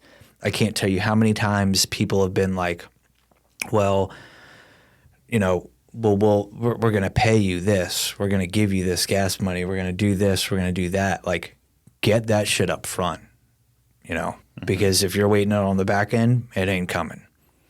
Yeah, the production side of things worry me. And I've always, talked to other YouTubers that have gotten like offers and deals, and they humor them, but they tend not to go anywhere. I think there's, executives that need to come to a higher executive with 10 ideas. Mm-hmm. And that's just the only reason that half of these people get contacted is like, I just need to make my quota of 10 ideas and, feed my family. They're going to find the one idea and they're going to run with that, maybe. Yeah. And sometimes not even that. It's such a different world, though. Like the way that things have historically been done in multiple levels, marketing, entertainment, like all of this stuff, the way that stuff has historically been done in the last 10, 15, 20 years has completely changed, and the ability to do things on your own, you know, anybody right now can pull out their phone, create a YouTube channel, and start creating content. Yeah. Like, nobody could be a movie star 20 years ago on their own. You know what I mean? So all of those things have changed. And I think when you talk about the executives and production companies and the way that they're used to doing things versus the way that maybe we're used to doing things is so different. And it can't compute. Well, that's sometimes. why things like Hoonigan fell apart, Yeah. you know, and mostly because like they needed it at first, but then it became to a point where, you know, oh, we can like, it's so easy to make your own deal that it fell apart because all of them could just make their own deal. Well, they could make their own deal, and then, like in the case of Motor Trend, like I don't know exactly what happened there, but my understanding is they came in with a bunch of people that didn't know car stuff, and everybody forgets like the thing that made you popular is the thing you need to keep doing. Yeah. Like that's it. Don't give up on that, Yeah. and don't change to try to make sales. Pee real quick. All right. 1 second. The Finnegan's thing, yeah. Oh, I'm sure it was, you know, a $50,000 bill Yeah. at least. So the Before he even did the event himself, like racing the car, paying his guy to help work on it just to Yep. film it and hopefully get something good. I'm sure it'll be good, yeah, it'll be Oh good. yeah. but yeah, that it's just tough for me to wrap my head around, you know. But maybe just because I don't live in that world that he's lived in the past 20 years. Yeah. Well, I think a lot of those guys, like Mike Angelo, you know, stay tuned. Like, if you watch his YouTube videos, like, you can see different parts and pieces of, like, production crew there. Yeah. You know what I mean? So, like, I think some of those guys transitioned from, like he said, where it's like, well, I've already worked with these guys for so long, so now I want to do my own YouTube channel, and Motor Trend's not a thing anymore, and this isn't a thing anymore. So, like, hey, why don't you guys, we'll just keep doing what we do, but now I get to do it even more the way that I want to do it. Yeah. Instead of being bound by, you know, whatever restrictions they had. Honestly, that kind of excites me. Like, not that the prospect of it being Netflix or something like that doesn't, but like the fact that he could possibly want to put that much effort into his own YouTube channel and put that high of quality, and he's given his Yep. guys that have always worked with him or people that he's made relationships with, like giving them the opportunity to work on something where they get to just go wild on their own. Yeah. I mean, it'd be really cool to see that level just for free on YouTube, no paywall, no nothing like that would be pretty wild. It would definitely level up the game a lot.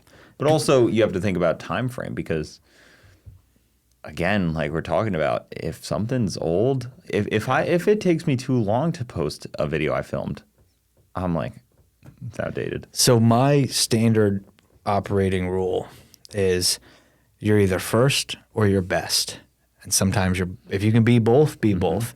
But if you're not going to be first, you better be best. Yeah. You know, so I think that they have time. And then, you know, like as well as I do, this time of the year, CPM is down. You could put a great video out that can get a ton of views, and it's just not going to pay what it will in October, November, December. Yeah. So do you hold on to that, or, you know what I mean? Till next sick week? Till next sick week, and You then sit on it? and then try to drop it, I mean, if it's at least going to be 2-3 months, then it's almost worth holding on to. Yeah. you know? Like, I know his one sick week video was like, or the drag week video took forever to come out.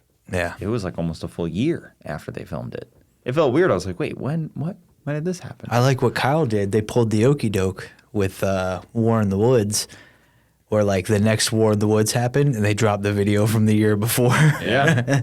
I was like, oh, pretty smart. Like- smooth. I see what you're doing. Right here. when it's hot, right when people are talking about it, not a bad time to drop it. It's like right before it. So everybody's like, oh, video. And they're like, how is that possible? Do you Watched think? it. Do you think people are going to have to do it? Like, we've seen such a move of where YouTube content has grown and people's channels and everything, and it seems like everybody's kind of resorting back to. I say back to because there's individuals that I know that like used to or still do have high quality equipment and that kind of stuff, but like people are just going back to the phones. Number one, because the phones have gotten so much better. But like even Kyle, right? Like a lot of their stuff they're shooting with phones now. Yeah. The low light stuff, they don't really have better camera. Yeah. Like they exist, but like they're They're just like stupid expensive. yeah. For low light, the iPhone seems to be doing way better. So do you think that by moves like that, like it's going to force everybody to have to be back on that train of like super high production value, like very nice visuals, like that kind of stuff? It depends. I mean, some people it works for them. Like Street Race Channel, Tommy does a really great job with that.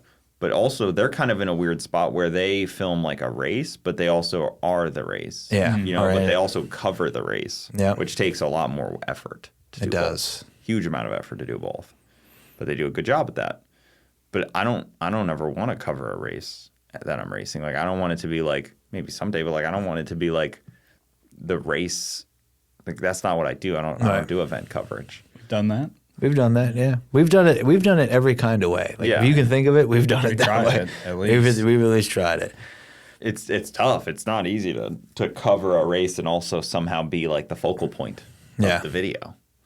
Because you can watch coverage of the race all over. I was watching, that track channel Yeah. yesterday. He does a great job. He films all the cars and no reason I need to do any of that. Let him do it. Right. So it's tough. Everybody has different content, and that's what you have to do. You can't all have the same shit going on. I have the same thing, yeah. Yeah, and there's only so many minutes of people's watch time. There's only so many people that And I want to gotta watch Sick Week rewatch content. the Sick Week stuff over and over and over again from 5 different people. Yeah, exactly. Once they've seen it, they're like, "Cool." Yeah, done. Game over. I've seen all of it. I will say that I think that some of that race coverage stuff lives longer than, like, you can still continuously get views over years. Yeah. You know what I mean? Like, people will click on an old Sick Week thing. Way more evergreen for sure. Yeah. People will watch 1320 coverage of an event 5 years ago. Yep, absolutely. Without Yep. question. Yep. But my Sick Week videos are dead after 2 weeks. Yeah. Because it's already happened. It's over. They want to see what you're doing next. Keep moving. Yeah. So how do you keep that pace going? Because I know that pace is hell. So, like, how do you keep that pace going where it's like, I know that I've got to consistently put out this content because it's going to die quickly. I got to get it out and get it done. And then how do you do that for 5, 10, 20, 30 years? Like, I mean, I don't know about 30 years, but do it as long as it's fun. yeah. And then, thankfully the podcast is every Monday, and that's not as much chasing the dragon. That's just like a thing that happens. It's not as difficult as like truly creating something unique, Yeah. because you're just hitting record. and Yeah, but talking. even still, it's even, just it's challenging to race the car and, like, well, what race are you going to go to, or if it's broken, or if Yeah. you know what I mean? Like, there's a whole bunch of challenges over there in that side of content. I guess that's where it falls first, is like, I want to race first and then film it. Not I want to film something, so I guess I have to race. Gotcha. Where do you stack those two? Because some people, they just want to film stuff to make money, and then they decided to race. Right. I'd rather race. Like, if I couldn't film, I'd still race. Yeah. Some people are kind of the opposite. It's like, oh, this is the content. Like, this is, I just wanted to create content. Yeah. I happened to race. And then do you ever get to the point, like, I had a point in feeling where, like, I had to. Like, it no longer was I wanted to. It was like I had to keep feeding the pig. Like, Yeah, well, that's why I took a bit of a hiatus on my main channel from Yeah. that kind of stuff. And people were like, oh, you stopped drag racing. But it's like, yeah, I wanted to zoom out and, not race. And, I started doing the podcast, and the Clips channel does very well. And other platforms do very well. Facebook, TikTok, Instagram, all of those do well enough where I was able to diversify and shrink the racing content from being the bread and butter to being a side project, Yeah. which helped a lot, because it being the bread and butter is very stressful, because it all relies on basically that engine not letting go, or that Yep. trans not letting go. Yeah. So that helped me a lot over the last 2 years. That's kind of the point that, like, I feel like we're at now, where it's I've kind of created a business, or the business is doing well, and now it can allow me to get back and do things because I enjoy them versus like I have to do them because I have to get a video out this week because I have to get to the next track. You know what I mean? And that's what I'm hoping happens. I've been there, and that's when the content suffers. Yeah. When it's like, oh man, if they're like we're gonna lose the shop. You know what I mean? Yeah. Literally, like, I have to make something or we're gonna lose the shop. Yep. That's what happens, and it's the rat race of YouTube. Side note: who's gonna redo Roadkill? I think it's cooked. You think it's done? I think that somebody could redo Roadkill and it still be as entertaining and as fun. And You mean like new people? with Or just them somewhere else? even them They doing sell the it. trademark. I don't Whoever know. has it, and you think it'd be worth buying it versus just starting its own show, like Top Gear versus just starting the Grand Tour. Yeah. Like, is it worth buying the trademark from them who probably are holding it hostage for a lot of money? I can't say that like Top Gear, like, they couldn't have done well after it was the main guys. Once they went to the next set of people, like they couldn't have done nearly as well as they did. No, it's on the probably original. cooked. I'm pretty sure they're getting like 500 million views an episode at one point. Really? Like insane numbers, or whatever, yearly or whatever the numbers were. Well, Top Gear was like international too. Yeah. Yeah, and it was like BBC. Like Yep. big numbers were per episode. Like, it was no joke. I mean, I know still I keep the Top Gear channel on the TV that just does all the reruns of Yeah. just their stuff. We were watching it the other Watch it day. all the time. Me and my son were watching it. Yep. He's one, but he was watching. He was in Watch there. it. He was enjoying it. He was getting an The education. old ones are great. I just won't watch the ones with the new guys. never got the into top Top the Gear. Grand Tour or whatever. It was pretty good. But again, maybe a network would pick that up, and I think that's where it falls into, the Freiberger and Finnegan. They're great entertainers, but are they the producer and because once you're a YouTuber, You're you have to everything. be the producer, you have to be the editor, you have to be for the most part, 90% of them. You have to be the script writer-ish. Yeah. You have to be the ideas guy. There's no production team to fall back on of like, where do we go next? How do we set up this camera? It takes a whole different set of skills. It's weird because some of those people can fall into that, and then some of them just can't. Oh yeah, some of them won't. Like, I felt bad for some of them that I'm like, they were on that network and that was their bread and butter. That's how they made their money, and like, they probably can't suddenly be the producer and director of a Yeah. quality enough TV show on YouTube to make your living. Right. But don't you think that their name, like even if they just pulled out their phone and tried something, like I think they could eat off their name for a little bit while they figured it out. Probably for a bit. Maybe. I don't know. It's going to be tough. There's definitely some displacement, and there's definitely a lot of production crew that are displaced from it. That's probably the more sad thing, I guess you could say, because the on-screen talent will always figure it out, but the off-screen talent Right. probably won't. And you probably know way more on that back end of Yeah. the off-screen talent that's probably doing half of the, creative side of things, or 90% of the creativity on it that doesn't get any recognition. And if you are a person that fits into that section where it was like, I do this because I like to be production side, but I also am doing these specific projects because I like cars. All of that stuff dried up immediately because Motor Trend was like the main people doing that. Yeah, the only spot. And Right. you can't even go to Discovery where they had Street Outlaws, and they had, what was the other show with Farm Truck and Asian doing stuff. Like, they had other shows, but there's no Yeah, car all TV that's really gone. Yeah. anymore.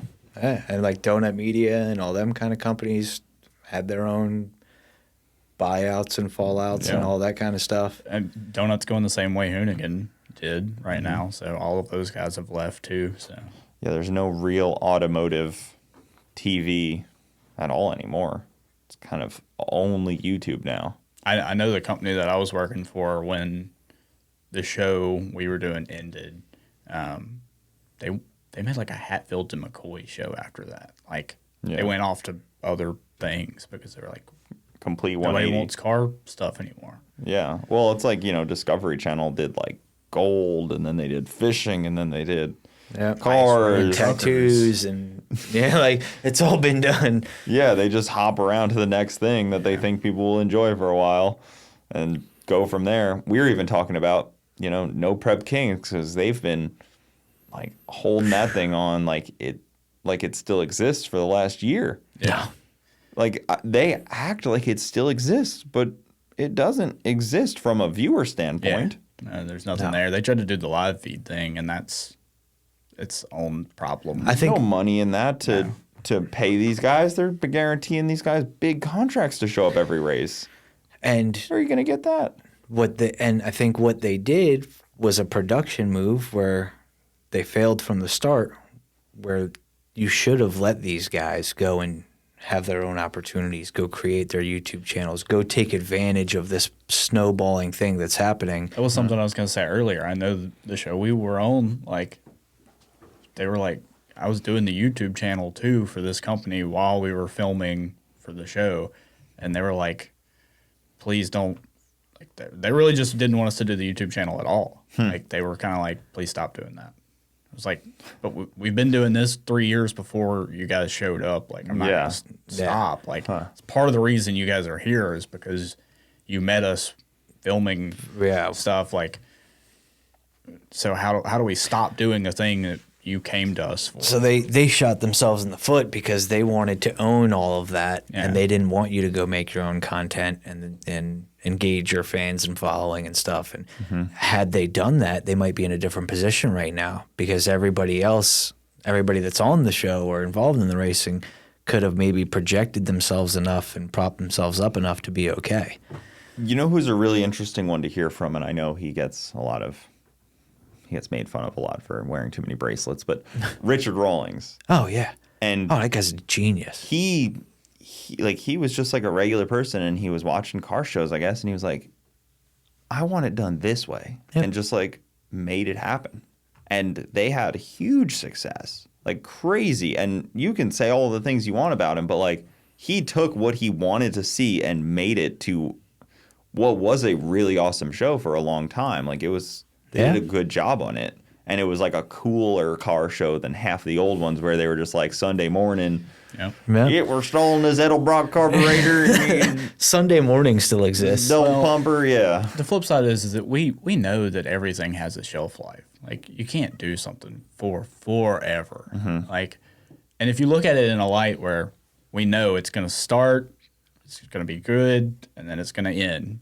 If you know that, like, those guys are not mad that they did the things they did just because it went away. But he lasted a while too. A long time. And he's still doing his own YouTube thing, and they're still creating content, and they're still doing it in a different way. I was about to say, and they're kind of the same reason I said that about Finnegan, because they do that. Like, they have their a high production value. company, Yeah. He almost didn't have a lull from the show though. He almost went like show right to the same thing on YouTube. Like he just like kept it flowing, and you really need that. And I think that's where some of these Motor Trend guys are gonna Have bobble. issue. Yeah. They need to just keep that same flow. You need to just have gonna that disappear same for a little production while, value right? when you come back to YouTube. Yep. Even if you're, hemorrhaging money, Yep. that's what you're gonna have to do. But Richard's a smart businessman. Yeah. Like, I've read his like autobiography and stuff, and like, say what you want about the man, and he's annoying, he's this, he's that, whatever. He's smart. He made the show that he wanted to see, and a lot of smart successful. people are not people that are liked. Yeah. Like, and he's kind of, he came into the car industry as like kind of a goofier character more. Yeah. And, the car industry kind of takes unkindly to that at times. No. Do you want to talk about characters? Because I got a question for you. Yeah. So I know this is factual statistical information. I know for a fact that if you create characters, your content will do better. Up into entirely using fake accents. Like, I've talked with Brandon about this. Like, we know things about content that if I applied the fake accent, we would do so much better. but I don't want to talk like that. Yeah. You know, and like I know we do it because like when I put the camera on in front of you, or like we talk differently, but it's more like an elevated.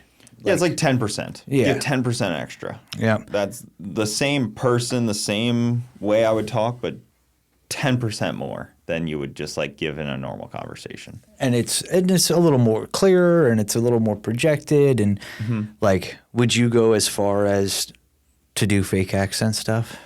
Not unless I was trying to like make a joke or, you know, try to get myself in trouble. It's characters are like, I would never do anything that I couldn't keep up indefinitely. yeah. Well, that's the thing with a lot of the people that we've looked at. When they do that, they get They get an hold explosion. into that, and they can't stop doing it, because if they did, until you get to a certain point, Yeah. then you can't. Yeah. We can't all be Scotty Kilmer. I don't think what he does is fake, though. I think that's actually how he is in real life. I will say an individual once told me, whatever you do, you better like it because you're going to be married to it. And I was like, it's a good piece of forethought. That's what I mean. I would never want to put myself in that situation where I'm like stuck into it. And my buddy Mitchell with the all-wheel drive Escalade, he spent a lot of time transitioning out of building vehicles to now what he's doing is like more documentary style videos. And it was difficult for him to do because he was kind of frustrated being like so stuck in the ways of like the drag world, and like he liked it, but he felt like people were putting him in a box. Yeah. And I think that made him like feel like he was in a corner and like fought his way out of it. And he did great. He got out of it, but now he's in a different corner. Yeah, now he's in a whole other one. He really just put himself in a different spot. I mean, you're always going to be somewhere. Yeah. If you want views, you can't just kind of. You can't bounce around so much that. Yeah. And it is something we did that I've talked about for years. And then finally the other day I was like, you know what? It doesn't even matter at this point. So let's just do it. Like I changed all the channel names and not in that way. I know where this is going. And I was like, the first thing I thought of, I was like, damn it, Brandon. Everybody's going to think because of Kyle that we did this. But meanwhile, we've been talking about like DNR Auto was the name of my repair shop. Yeah. Right. So when I started my YouTube channel and all the socials and all that, like it was all DNR Auto. Well, for years, for years, I've struggled with like that name doesn't make sense, but it's a name that people know me by. So, you know. Yeah, I personally on YouTube, I tend not to like. I mean, granted, coming from me, I personally just don't like when it's just random names. I think the brands just could. The YouTube channel should just be people's names. So that's what we did. Because I think about it like Facebook and Instagram. Like you wouldn't make your Facebook like just some random thing that you came up with. And I see it all the time. Like people try to start like an automotive YouTube channel and they come up with like banging gears rubber and grinding. rubber and something else. And it's like, just make it simpler than that. Now, there is something to be said about branding and how you can do other things with that. But like in my situation, I was like, if I don't make this change, like maybe I do want to do different projects. Maybe I do want to do other things. Maybe I do want to show other sides of my life besides this one thing that we've hyper fixated on for 5 years. You know what I mean? So we just changed it all to my name because I'm like, yep, that just makes more sense to me. Well, I've had this conversation with people where they're like, you know, I'll have a podcast that's not automotive based, and they're like, talk about cars. And I'm like, it wasn't set up to talk about cars. It was set up to talk about what I wanted to talk about. And if it gets no views, I don't really care. Right. Because it was just what I wanted to talk about. That's why it just says Bogetti Studios. Nice and simple. Because you can have a lot of cool conversations. And even we've talked about all kinds of stuff, you know what I mean? And marketing and everything else. And like, that's one of the things when I talked to you, when I had talked to you on the phone, like understanding your marketing background and stuff and how you got it wrapped up in some of these things. And I'm like, man, we could talk for 6 hours and still not be anywhere near done. Like my philosophy is just be, you know, I like the idea of content velocity is something I tell people a lot. Post more, learn how to post as quickly as possible. Yeah. Because it's data points. It's the same at making like 100 passes on the track. The guy that makes 100 passes on the track is going to get so much more data than the guy that thought for 45 minutes before he made one, or thought, spent 5 days thinking about the one pass and then botched it, and then spent another 5 days thinking about the next one. Like, the guy that makes a ton is going to learn a lot more. So the velocity is important, and learning how to get it as quickly as possible from concept to up is one of my strong points that I try to be, really, really stiff on, is how quickly it can be posted. Yeah. And how quickly you can post more, because that helps a lot. And then you learn quickly what sucks or doesn't. Yeah. I'd rather learn that quickly than slowly. That's a valid point. And some people are the opposite, where they spend 10 days thinking about, the title. Yeah. And it's like, all right, well, you could have made 2 more videos by now at least. Yeah. Well, and I think that's important, especially for people starting out. Because, like, there's so much to learn starting out. Yeah. That, like, Just go out and make a video. just go make videos. They all think that video is going to get 1 million views. It never is. The important. first one never is. The first 100 shouldn't. No. If you're lucky, they won't, because they're going to suck. Yeah. And again, like, I see it all the time with, like, these names that frustrate me sometimes with these YouTube channels. I'm like, can we just start naming stuff simple for YouTube? Just simple, please. Doesn't have to be like a catchy thing or anything. Like, just make it easy. Yeah. And yeah, it's just a point of contention I guess. And Boosted Voice was, I guess, the biggest. That was the issue. big, yeah. That was the biggest issue. But that was Kyle's idea. He told me a year and a half ago, he was like, I really want to change the name to, like, Boosted Boy Kyle. I think it would be better for, like, my image of being, like, the guy. Yeah. And, I've heard it enough times from him, and it's like, Do it, man. Yeah. do it. Well, and I think also people get into their head of, like, what do you think, people are just going to stop watching your videos, Kyle, because you changed the name? Like, they're here, you know what I mean? Like, they're watching the videos. They're here. They're supporting you. They're doing this thing. Like, you can call it fried green bananas, and, like, they're still going to watch it. At least, like, I think Finnegan's channel is Finnegan's Garage. Yeah. Simple, straight to the got point. his name in there. Nice and easy. Good enough.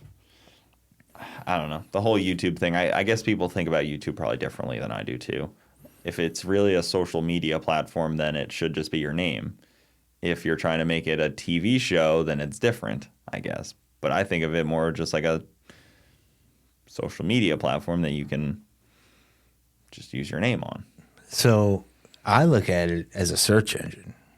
It is. It definitely is.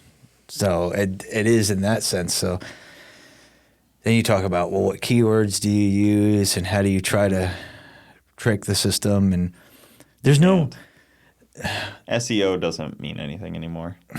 Thank you. Somebody finally said it. SEO, I had my give me a water on that one. I had my neighbor talking to me about SEO, and I was like, it's a 90s thing. Yeah. Yeah. And it's another scam. Like, so people who used to be good at SEO because they would never tell you why they're good at it because they could never explain it because it was a scam to begin with. It's like websites. Oh, we'll build you a website. We'll maintain it for $500 a month. We don't live in that time anymore. None of this shit is that complicated. SEO is a 90s thing, in my opinion. And maybe that's just because I'm not deep enough into that side of things, but I've never really been one to buy into that. From a marketing perspective, like I can tell you internally at the departments, one of the issues that we have is a lot of these thoughts and processes are outdated and companies can't move fast enough. So they can't change and turn over to the next thing that is popular or to whatever. Like the one company I work with, I was like, hey, we need to go to Shopify. And they're like, well, why? I was like, because Shopify is great. They're killing it right now. And it ended up they hired an outside company and it Like became your this whole WordPress thing. website isn't good. Right. It became this whole thing. And then they were like, you know, we ended up firing the company, which I didn't want to do because I was like, once we do that, it's going to be my job and I don't have time for this shit. Fired the company, did Shopify. It was great, blah, blah, blah. Well, the thing is, it'll be great for a couple of years. It might be 5 years. It might be 10 years. We're going to have to do this again. But companies like have such a hard time with that turnover and that change and applying it that they're still stuck on SEO and this and that and the other, and then blog posts. Like They're making a comeback. they're making. I had somebody said something about blog posts and I laughed, and I'm like, what year are we in? And they're like, yeah, but it makes sense if we say the word 3,000 times on the website, it'll get better. Okay, in marketing, there's a couple things you do. Like, there are things that you know are going to be direct hits and winners and will provide return on investment pretty quickly. Yeah. And then there's all these other like low-hanging fruit pieces. Like, does an abandoned cart email actually work? No, they never do. But you set it up on an automation and it's low-hanging fruit. You never touch it again. And every once in a while you get a sale out of it.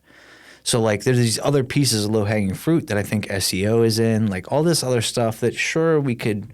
But if we're not doing the one thing, like if we're not making the content that drives people to be educated about our product and then go want to buy our product, then doing this low-hanging fruit thing over here is it's not gonna move the needle. Well, even on, YouTube knows the words that are in the video. They know the content of the video. They know the people that watch the video. It's not SEO. It's an algorithm based on a billion different data points that are way different than what you're probably imagining they're based off of. They're not based off of what's in the caption. They're just not. Nope. The search is based off of the words that the person literally said in the video, which is crazy to think about, and people don't want to think about that, but that's where it comes from. Yeah, but like it automatically generates captions. If you didn't already have captions in there, it knows exactly what they said. So like that's seems like a really simple thing. And even worse, it knows the other people that watch the video. Yeah. And it knows what they were looking at and what they like. And it knows that they might like a Vice Grip Garage video as well. So guess what's going to pop up after this? Yeah. That's where it all comes in. And everything is a lot more simple than what people think sometimes too. Like one of my standard practices for paid advertising, if we put out a video and it does well organically, we then put ad dollars behind it. Yeah. We don't put ad dollars behind the one that we want to do well. We do put ad dollars behind the ones that did well organically, and they're going to produce tenfold once we throw some money. Now, this is from a company perspective, that kind of stuff. Yeah, actually trying to sell a product. Right, actually trying to sell a product. But, oh, thank God, SEO is – can we kill SEO? I think we can this be the end of it? I think people can stop trying to charge for SEO. I think that's something that needs to happen is people stop pitching companies that they can help you with SEO. But there's interesting ways like on TikTok to use the search engine optimization, but you have to – it's not exactly the same way. You're just trying to make sure that what it says in the search topic matches what the video content was, and then you get that to be one of the top results. So it's similar, but it's way different. You have to like fool the system almost. And this is how we talk about how like things have been done historically a long way, and we're seeing rise and falls of businesses and industries and everything so quickly. Like we used to get AOL CDs. Like, is AOL even a thing anymore? Well, like hashtags aren't really a thing anymore. Hashtags are useless. They just look gross. Yeah. From my opinion, they look like meh. Unless you're using them as like a joke, which is kind of funny. But you can write some funny things. Right. Yeah. Hashtag F this shit. Yeah, exactly. You could kind of do that. But try explaining that to companies and marketing departments, and it's like it's so much change so quickly that even stuff that we've done a year ago doesn't work now, and we're like, we got to find new ways. We got to keep on top of it. We got to figure out what we need to figure out next, because things that used to work don't work anymore. Yeah, I think that's happened pretty aggressively in just YouTube content creation in general. Like going to the drag strip and filming yourself isn't what sells like it did. Nope. And building your car in your garage a little slow and steady doesn't really do what it did. Nope. And that's just something that a lot of content creators have. You know, if you were early on the bandwagon, you boomed enough to be able to kind of transition into more high impact stuff, but the low impact stuff is just not what it was. No, and it's, you look at guys, go watch any one of these episodes. Go watch a Roadkill. Like, they did a whole lot of work in a 30-minute episode. There's 60 hours of working on the car in 30 minutes. You know what I mean? And that's hard and challenging too to try to come up with when you're being the mechanic, the producer, the editor. Well, it's expensive too because you're taking so much time to do that, and you're risking it that you drop this and it doesn't do well. There's a risk tolerance that you have to have where you spend even a week making a video. You're risking. You spend a month making a video. That's a huge risk. Rub it in. Most people just can't do it. Yeah. Yeah. And like the small creator that doesn't have any like backing of a brand is taking on a huge risk. And like, it's the reason that project cars don't just come out on YouTube channels like, this is the first episode, the car's already done, but you're just going to see them come out now. Yeah. You do it in the moment because you have to. You have to keep like stringing it along and hope that it works out.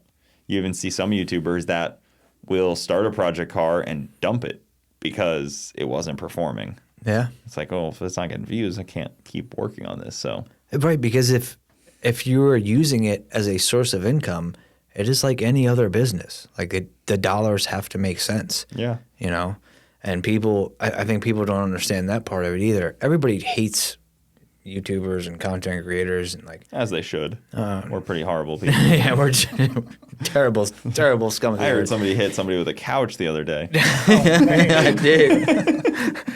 There was friendships lost this week. There This was, content creator.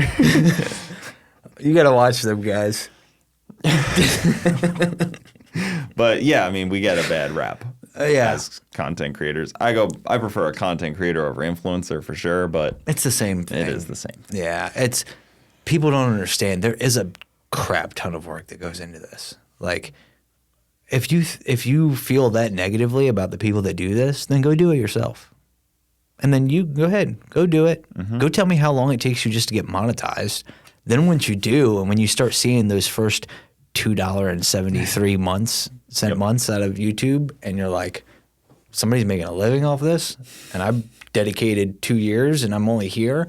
Like, so it's challenging, but when you use it as a source of income, sometimes you got to do those things. And then what happens when we had a video like Mallory's truck? That was a non-drag racing thing. It was just I had bought her this El Camino that she had wanted for her birthday, and the first Fire Up video did better than the last 10 racing videos. And it's like, so do we stop making racing videos? Yeah. Like, do we just kind of build some? But then, is it because of the story? Is it because it's her and I bought her this gift and we, Yeah. So I had the same thing. I had videos that, were easy to make and cheap, perform way better than racing videos, but people would comment saying they want more racing, and I'm like, well, and that's hate the to break word. it to you, but Views don't lie. Like, yeah, you may say that, but it's not factually true. And usually the thing in the comments is not factually true in relation to the data. Yeah, and I do read comments. I'm not one of those people that's like can't read the comments, and some people are scared to. Some people are scared to confront. you gotta have some thick skin sometimes. But I try to tell people I tell people not to, because it's more of a protection thing of like look, if you can't handle it, don't go in there. You know what I mean? Yeah, if